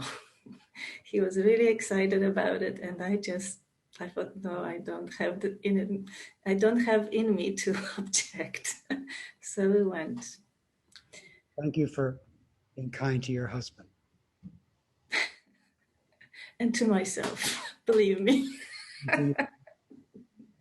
So this is for me, this is the kind of a challenge that I'm sort of like I have a mental picture of receiving and not putting my expectations on it. So even though I had the aspiration to be here and listen to this talk and participate fully, I went with the other request. So this is something that I'm still a bit, I'm confessing that. Thank you very much. I'm glad to hear what you're trying to work on. Yes, and let me see if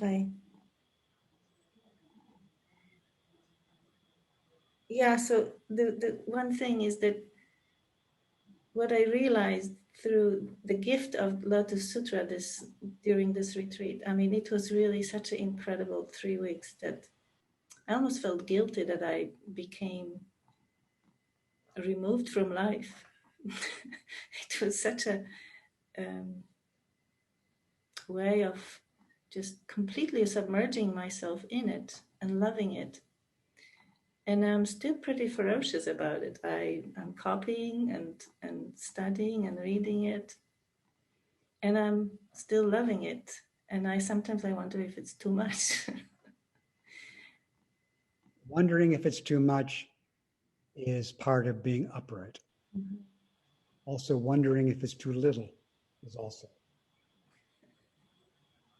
But I was really grateful to the fact that understanding that reading the sutra or studying or copying it, it is a way of teaching multiple beings that are not immediately visible. That gave me a purpose in life because I was missing the contact with the Zen, my family in Houston. And now I guess I don't have to have that contact. I can just do the practice, and that gave me a structure, because my life became very unstructured for a while until we find that home and decide what to do next. And this is a very incredible gift to have this structure. So I'm really grateful for that.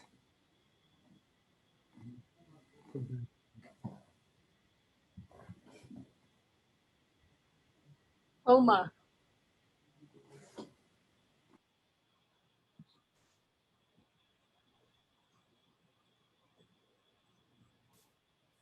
Hello, Reb. Hello, Homa.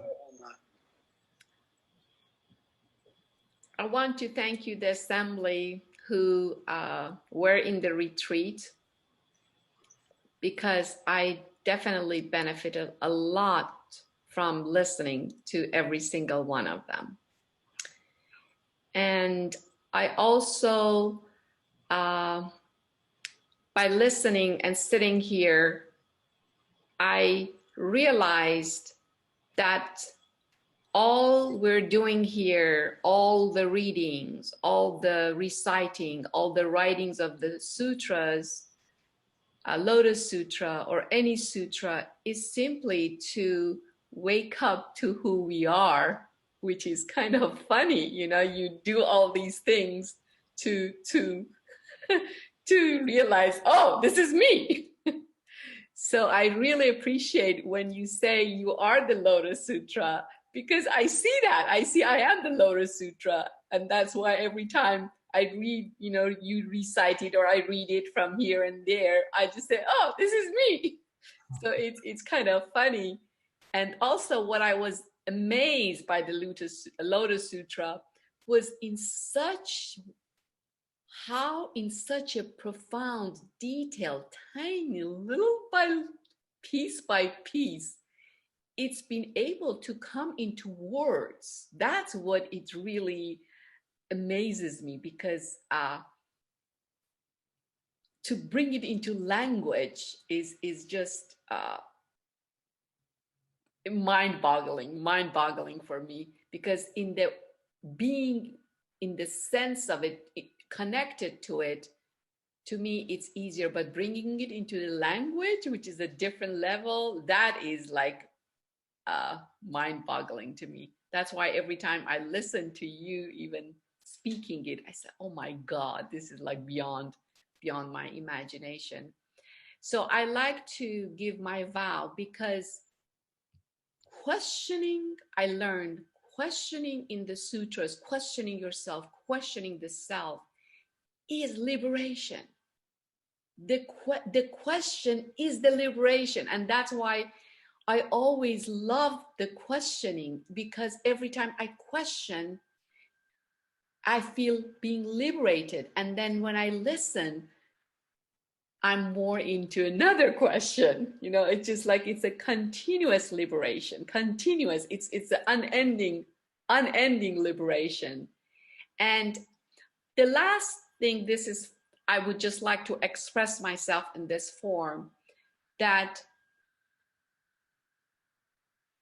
it's very easy for all of us to understand when your child is happy, you're happy. When they're not happy, you're not happy. When your pets are happy, you're happy. When they're not happy, you're not happy. This is very simple. This is very clear. And to me, it's no different than enlightenment. There's no different than enlightenment of wanting everybody to be enlightened. Is the same as everybody wants to be, you want everybody to be happy. So I like to just bring my thought into that I don't see enlightenment for all any separate than happiness for all and happiness for everything. So thank you. I agree with you. Linda.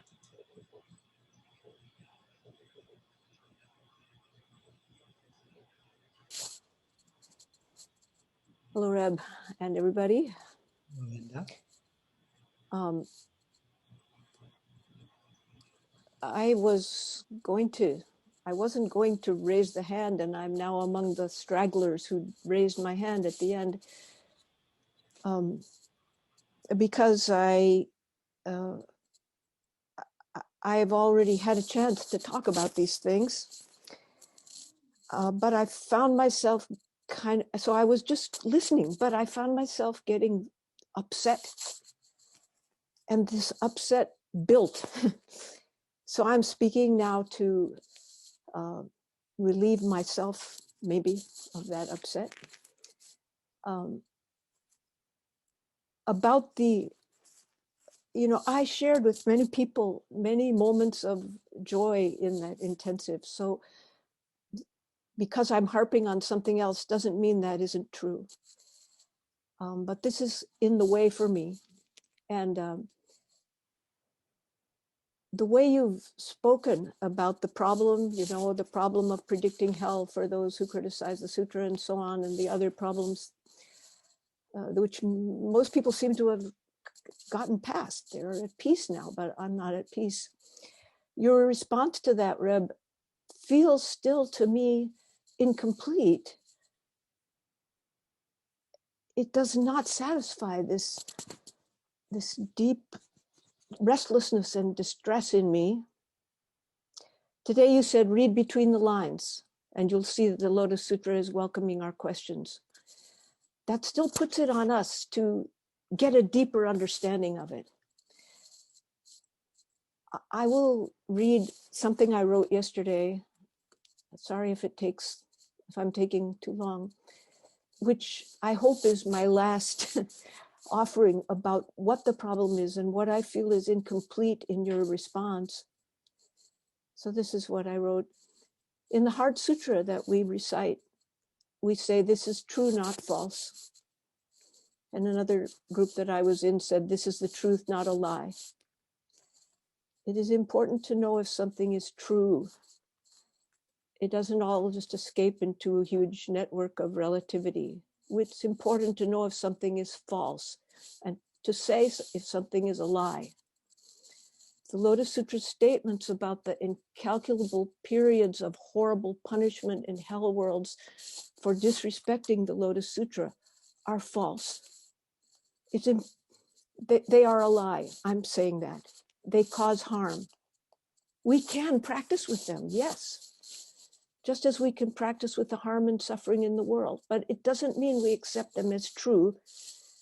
It doesn't mean we should tell ourselves that we would understand the truth if we went deeper. The problem is not just our incomplete or inaccurate interpretation. The statements are false and harmful. And the same is true of other statements and implications like things on gender and disability. So I conclude by saying that the sutra is a historical artifact that we can study in many ways. We studied its spiritual depth and power and beauty with you in the Great Assembly. We can also look at it historically. It's not just a seamless fabric of beauty and wisdom, but an uneven historical artifact revealing its conditioning in time and space. There are historical and cultural and political reasons that it would say such things about punishments for critics of the sutra and its devotees, or ideas about inferiority of women or the karmic nature of disability. They're all enmeshed in cultural assumptions, which we are familiar with and are trying to liberate ourselves from. I do believe in hell states and have created them and experienced them. Cruelty and violence create hell states. Greed, hate, and delusion create hell states. The sutra says nothing about that. It says you will be consigned to hell if you criticize or lack faith in the sutra or its adherents.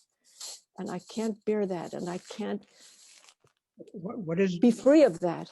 What is it that the sutra doesn't say? You just said the sutra doesn't say that. What doesn't it say? The sutra doesn't say that What creates hell states is cruelty and violence, or greed, hate, and delusion. It says that if you criticize or lack faith in the sutra or those who believe in it, you are going to be consigned to hell. I find that unbearable and false. Excuse me for speaking so long. But I hear the sutra saying what you just said. It doesn't say.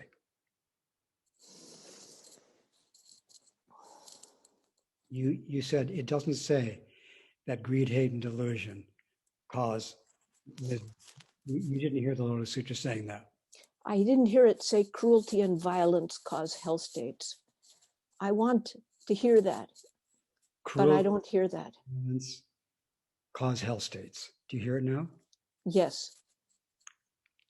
So, cruelty and violence create hell states. I am speaking for the Lotus Sutra right now. Then, Mr. Lotus Sutra, why would you say that I would live in a hell state if I criticize or question, or if I criticize the adherents of the Lotus Sutra? Why would you say that? Would you ask me now, why would you say that cruelty and violence have terrible consequences? Ask me, why would you say that? Okay. Why would you say that? Because I think it would be helpful to tell people that violence is bad in itself, cruelty is bad in itself, and it has consequences in addition to its current misfortune. It's bad now, and it will have many kinds of bad consequences. And I might say that sometime to some people. But my experience is that when people are being violent, I usually don't say that to them. What I do when I see people being violent, what I aspire to do is meet them intimately with nonviolence. Because when they're being violent, they're usually not ready for me to mention to them that what they're doing is harmful. That's my experience. But if I can get close to them while they're being violent, I sometimes have the opportunity to disarm the violence and have them wake up to that what they're doing is terrible. But then later, maybe I might mention to you, by the way, also there's going to be consequences of this. But I don't usually tell people right away because they're usually frightened. And if I tell them that what they're doing is going to cause terrible consequences, they usually just flares it up. So I try to meet them with this wonderful thing called nonviolence, which sometimes works quite quickly to disarm the situation. Then when they're calm, I might mention, do you want to ask me any questions? And they might say yes. And I say, do you want to talk about possible consequences of what we just saw? And they might say, yeah. I say, well, what do you think they might be? And they can tell me the consequences. Do you think I've been violent just now? Do I think so? Yeah. No. Why does the sutra say that people who criticize the sutra or its devotees will go to hell? I don't know. But I'm now telling you that the sutra does say that the cause of hell, I think I could rephrase it as those who are violent to the Lotus Sutra, those who are cruel to the Lotus Sutra, those who are cruel to any being, including the Lotus Sutra. And if I practice the Lotus Sutra and people are cruel to me, if I'm cruel back to them, then there will be terrible consequences of me being cruel back to them. I feel I'm being kind to the Lotus Sutra when I say that it is stating something that is not true. That statement can be an act of kindness. That statement can be a gift because you want to be kind to the Lotus Sutra. That's what I want. That's what I want too. That's what I want to do, is be kind to the Lotus Sutra by holding up your view, your truth. That's one of the kinds of way I would like you to be kind to the being called the Lotus Sutra. All right. I feel like saying excuse me for talking so long. I receive your saying that. Thank you. And I thank you for saying it. And I will continue to welcome you making your offerings.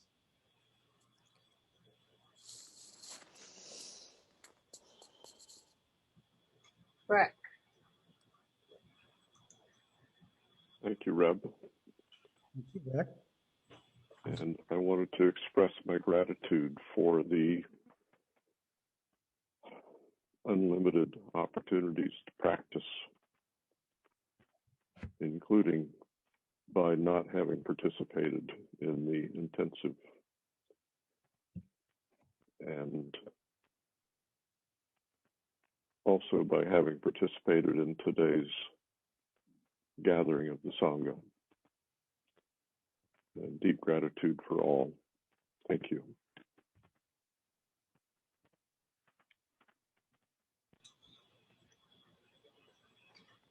Susan.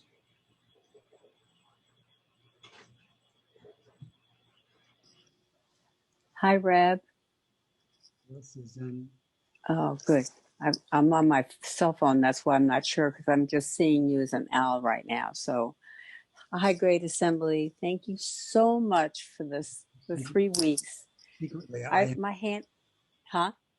I am an owl. Okay. It's my hand was raised and then it wasn't, because everybody was kind of saying the things that I was thinking of, and I wanted to thank you for that. What was also going on with me during those 3 weeks, which I wanted to just open to the assembly about, was that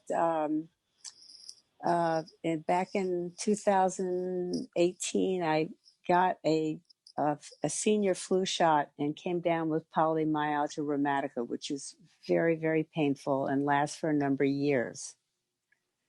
I couldn't sit down for more than 10 minutes, walk for 10 minutes, lay down. It was going like that for 6 months.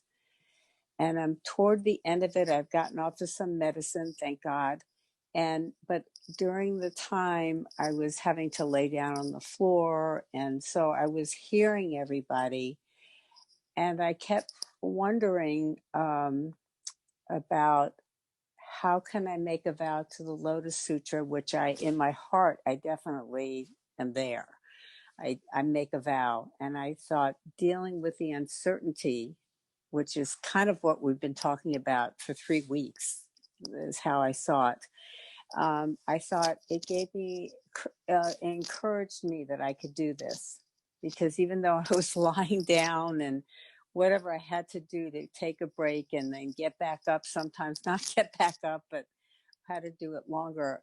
It was uncertain, but I also didn't want to remain faceless around what was happening, because I'm very much there, and I was really loving what everybody was saying, because it mirrored me, and it was lovely. So I wanted to thank you and the Great Assembly for that. And of course, my question probably when it was up and down was also, how do you deal with uncertainty? But I thought that's what we're doing. So I thought, do I get this COVID shot or not? Or, I'm afraid, so, it's uncertainty. And I'm looking at it more like I just gotta see how it goes when it gets up to that time, whether it's time for me to do that or not. See how I'm doing. But my blood levels are a lot better from this thing. I know this is bizarre.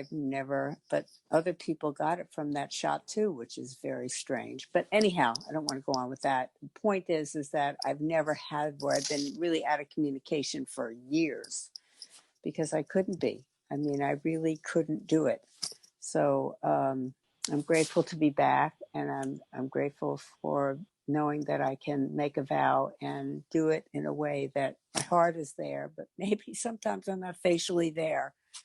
So thank you so much for everything. You're welcome. Ira.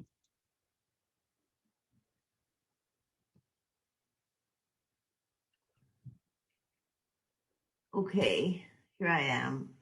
I also only see an owl, but I've been seeing Reb. But right now I don't see Reb. I see you, Ira.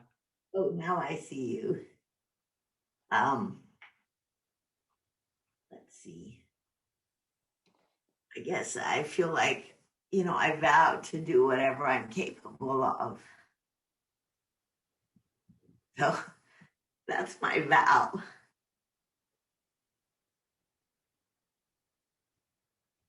It's my vow too.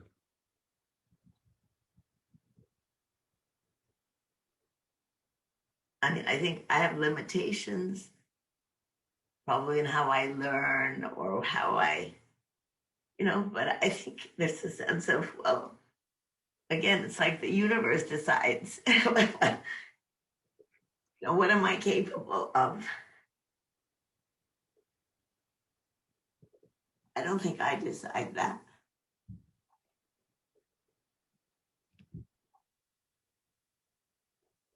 I vow to do what I'm capable of. And I welcome your questions.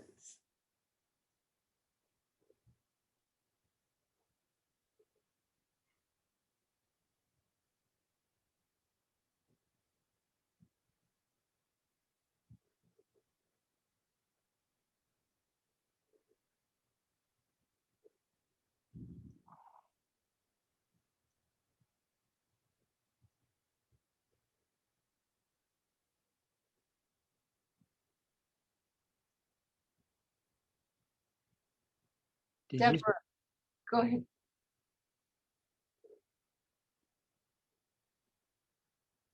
Hi, Reb. Hello, Deborah. Hi. I just see the owl too, but that's fine. I have been seeing you. I also want to thank you and thank the Great Assembly. I'm having a time right now where I'm feeling disconnected and from people that I love due to various reasons, some that they've passed away. And I've almost forgotten my question. Sorry.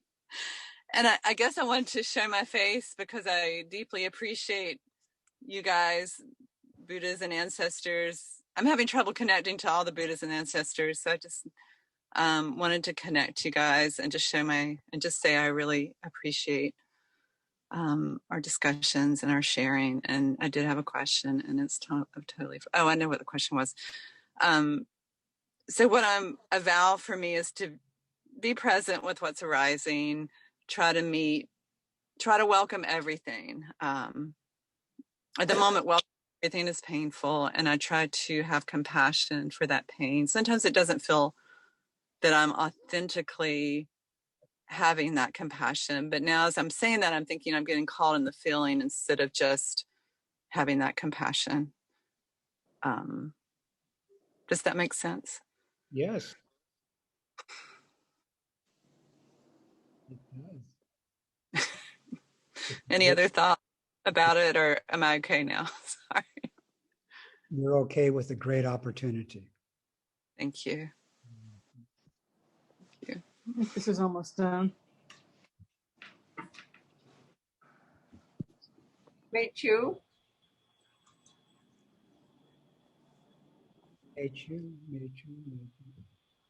Sorry, may I respond to Linda?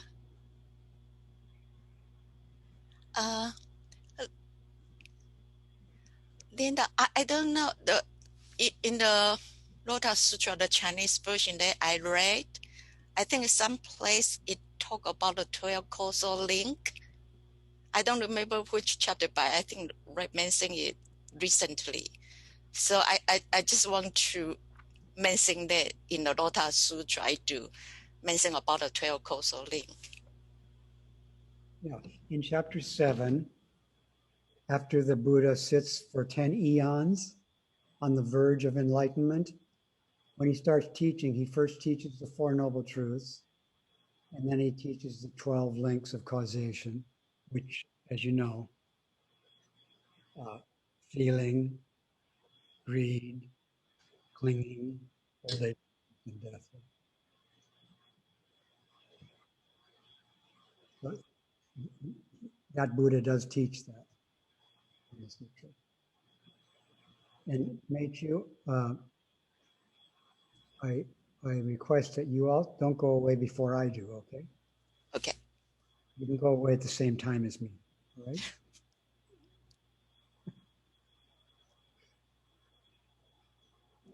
Diane.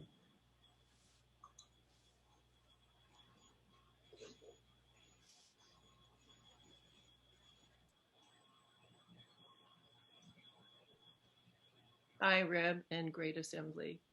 I guess I'm kind of straggling towards the end, hearing everybody speak and express their gratitude. And also awareness of impermanence. I just want to say that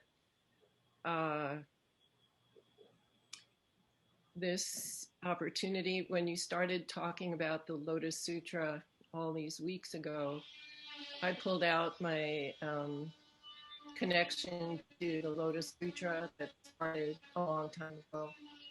And I think through this process, my faith has been strengthened.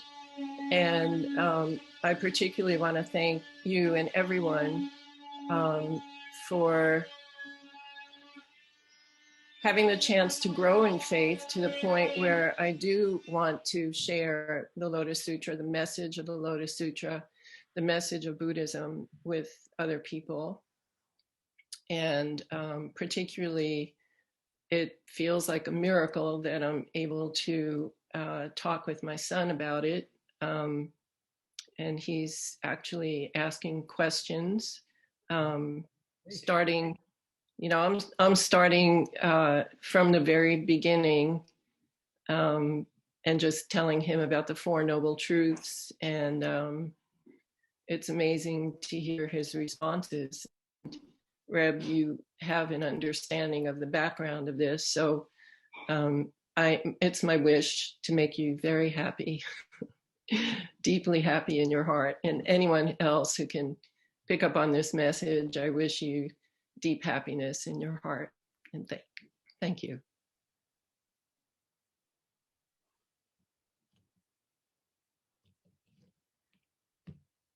You seem to have disappeared.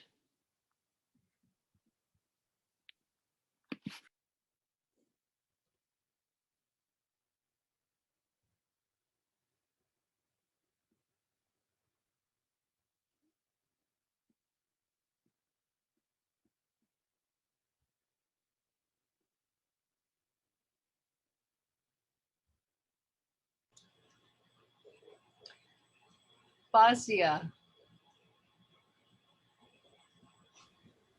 Hi again. I just wanted to respond to one of the previous speakers who spoke about the anguish that the negative statements threatening in the sutra that were threatening the reader if they rejected the sutra or slanted it or whatever.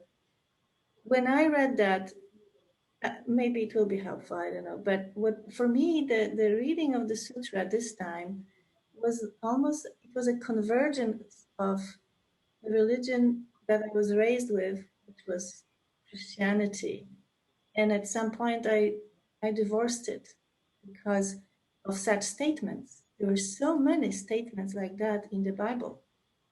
And I really objected to that. I didn't like them at all. So I kind of ran away from that. I didn't like it. I didn't agree with it. My left brain started to be very critical about it. And that's it. I divorced it for quite a good while until I advanced in Zen at some point where I returned. And I started to study that religion as well. I kind of embraced it with the tools of Zen. So as I was reading this, and what I was doing with that was I was seeing that it creates a double bind, like an emotional conflict. And I was like, wow, this is just skillful means. That's how I perceived it. That skillful means puts me in a place where I've been, from which most human beings want to run away. We don't like conflicting messages. And we do not like to stay in that discomfort of the anguish. So I read that and I stayed with that. And it was really liberating. It was truly a disengagement from words and recognizing that that's another skillful means, that by putting us into those mental conflicts and emotional conflicts, at some point one realizes that there's something more than words. And the conflict is created by words, by those words. That's all it is. So it was really a profound letting go and finding something beyond words. So that's, and I call it double bind. So that was the gift of Lotus Sutra, to realize that Christianity and Buddhism are leading to the same place, exactly the same place. And I was really happy about it. Because deep inside, I knew it all my life. I thought it cannot be that one religion can have monopoly on the truth and others don't, that God plays favorites. So I was so happy coming to that place of convergence and saying, yes, I'm at home now.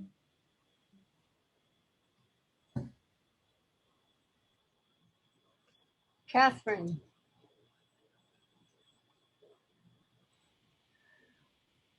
Hi, Reb. Hi, Catherine. It is extraordinary seeing you. And, you know, I'm very low tech, but I'm one of the few people here that realizes that you are sitting amongst all of us, your image. The owl is the main center, but you are amongst us in the gallery view. And I just actually love that metaphor, that you are amongst us. But not everyone found you there, but I did. So that's exciting. And I want to say, it reminds me of the World Series, this experience right now. I don't like baseball. I don't care about it, but I get excited by other people's excitement. And I often jump in at the World Series, it's the World Series, let's watch it now. And I feel that way here. I wasn't with you throughout, but I experience with you, whether I get the first 5 minutes, the last 5 minutes, the song that we're departing on, every single time, whatever you're offering, I get it. And that's what you've offered for me. I come from a family of, if it's possible to question too much, I come from a family that questions too much. So what you have offered for me actually is permission to not question, not obedience necessarily, but just like be yourself. And whether or not you think you're funny, I think you're hilarious. And I need funny and levity. Otherwise, I'm not going to read the book. I'm just not going to read the book. So I just can't tell you that every time I've passed you by, walking by you, smiling, singing, hearing you, you embody something that's so unbelievable, because I have rejected every religion, every, controlled thinking view, and the freedom that you offer. Even you're so learned and it's very specific. And I spent, if I remember correctly, you did a weekend at Mount Madonna on the Lotus Sutra, and it was intense. I got half of it. You had diagrams, we had pictures up of the mud, and but even if I don't understand what you're talking about, Reb, I understand what you're talking about. And I just want to thank you for making it make sense at every level that we're entering into this. Thank you so much. You're welcome. Wise owl that you are. Ira.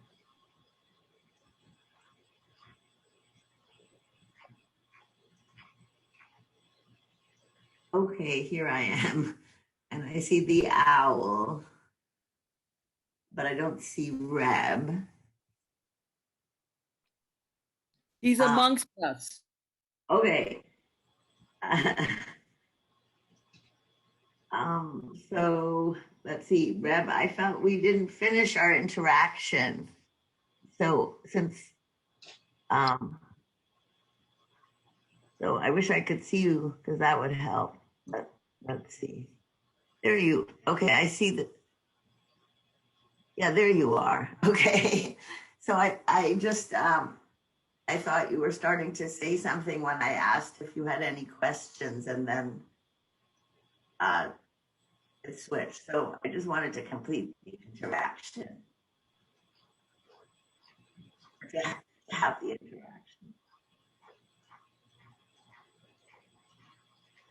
You're right. I was going to say something, but it didn't come across very well, did it? Well, you started to say something and then it switched to somebody else. So anyway, we're here now together, okay? You and me. We're practicing together right now. And I hear your vow to continue.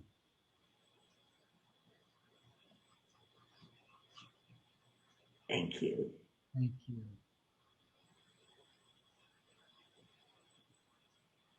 Ladies and gentlemen, or gentle people,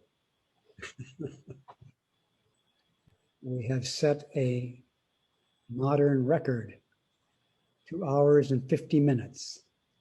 Congratulations, you attended this record-setting meeting. And I'm glad I can still laugh. I hope you can too. May we continue to sincerely be devoted to each other, to be kind to each other, to be generous with each other, patient with each other, and keep conversing, okay? May our intention equally extend to every being and place with the true merit of Buddha's way. Beings are numberless. I vow. Afflictions are inexhaustible. I vow to cut through. Dharma gates are boundless. I vow to enter them. Buddha way is unsurpassable. I vow to become it.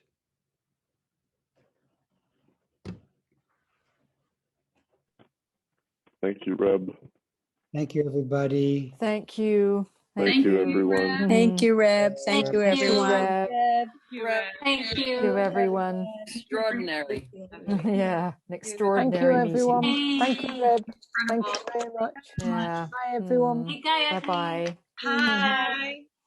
Hey, Rosa. Hi, Charlotte. Bye. Hey, Charlotte. Hey, Wendy.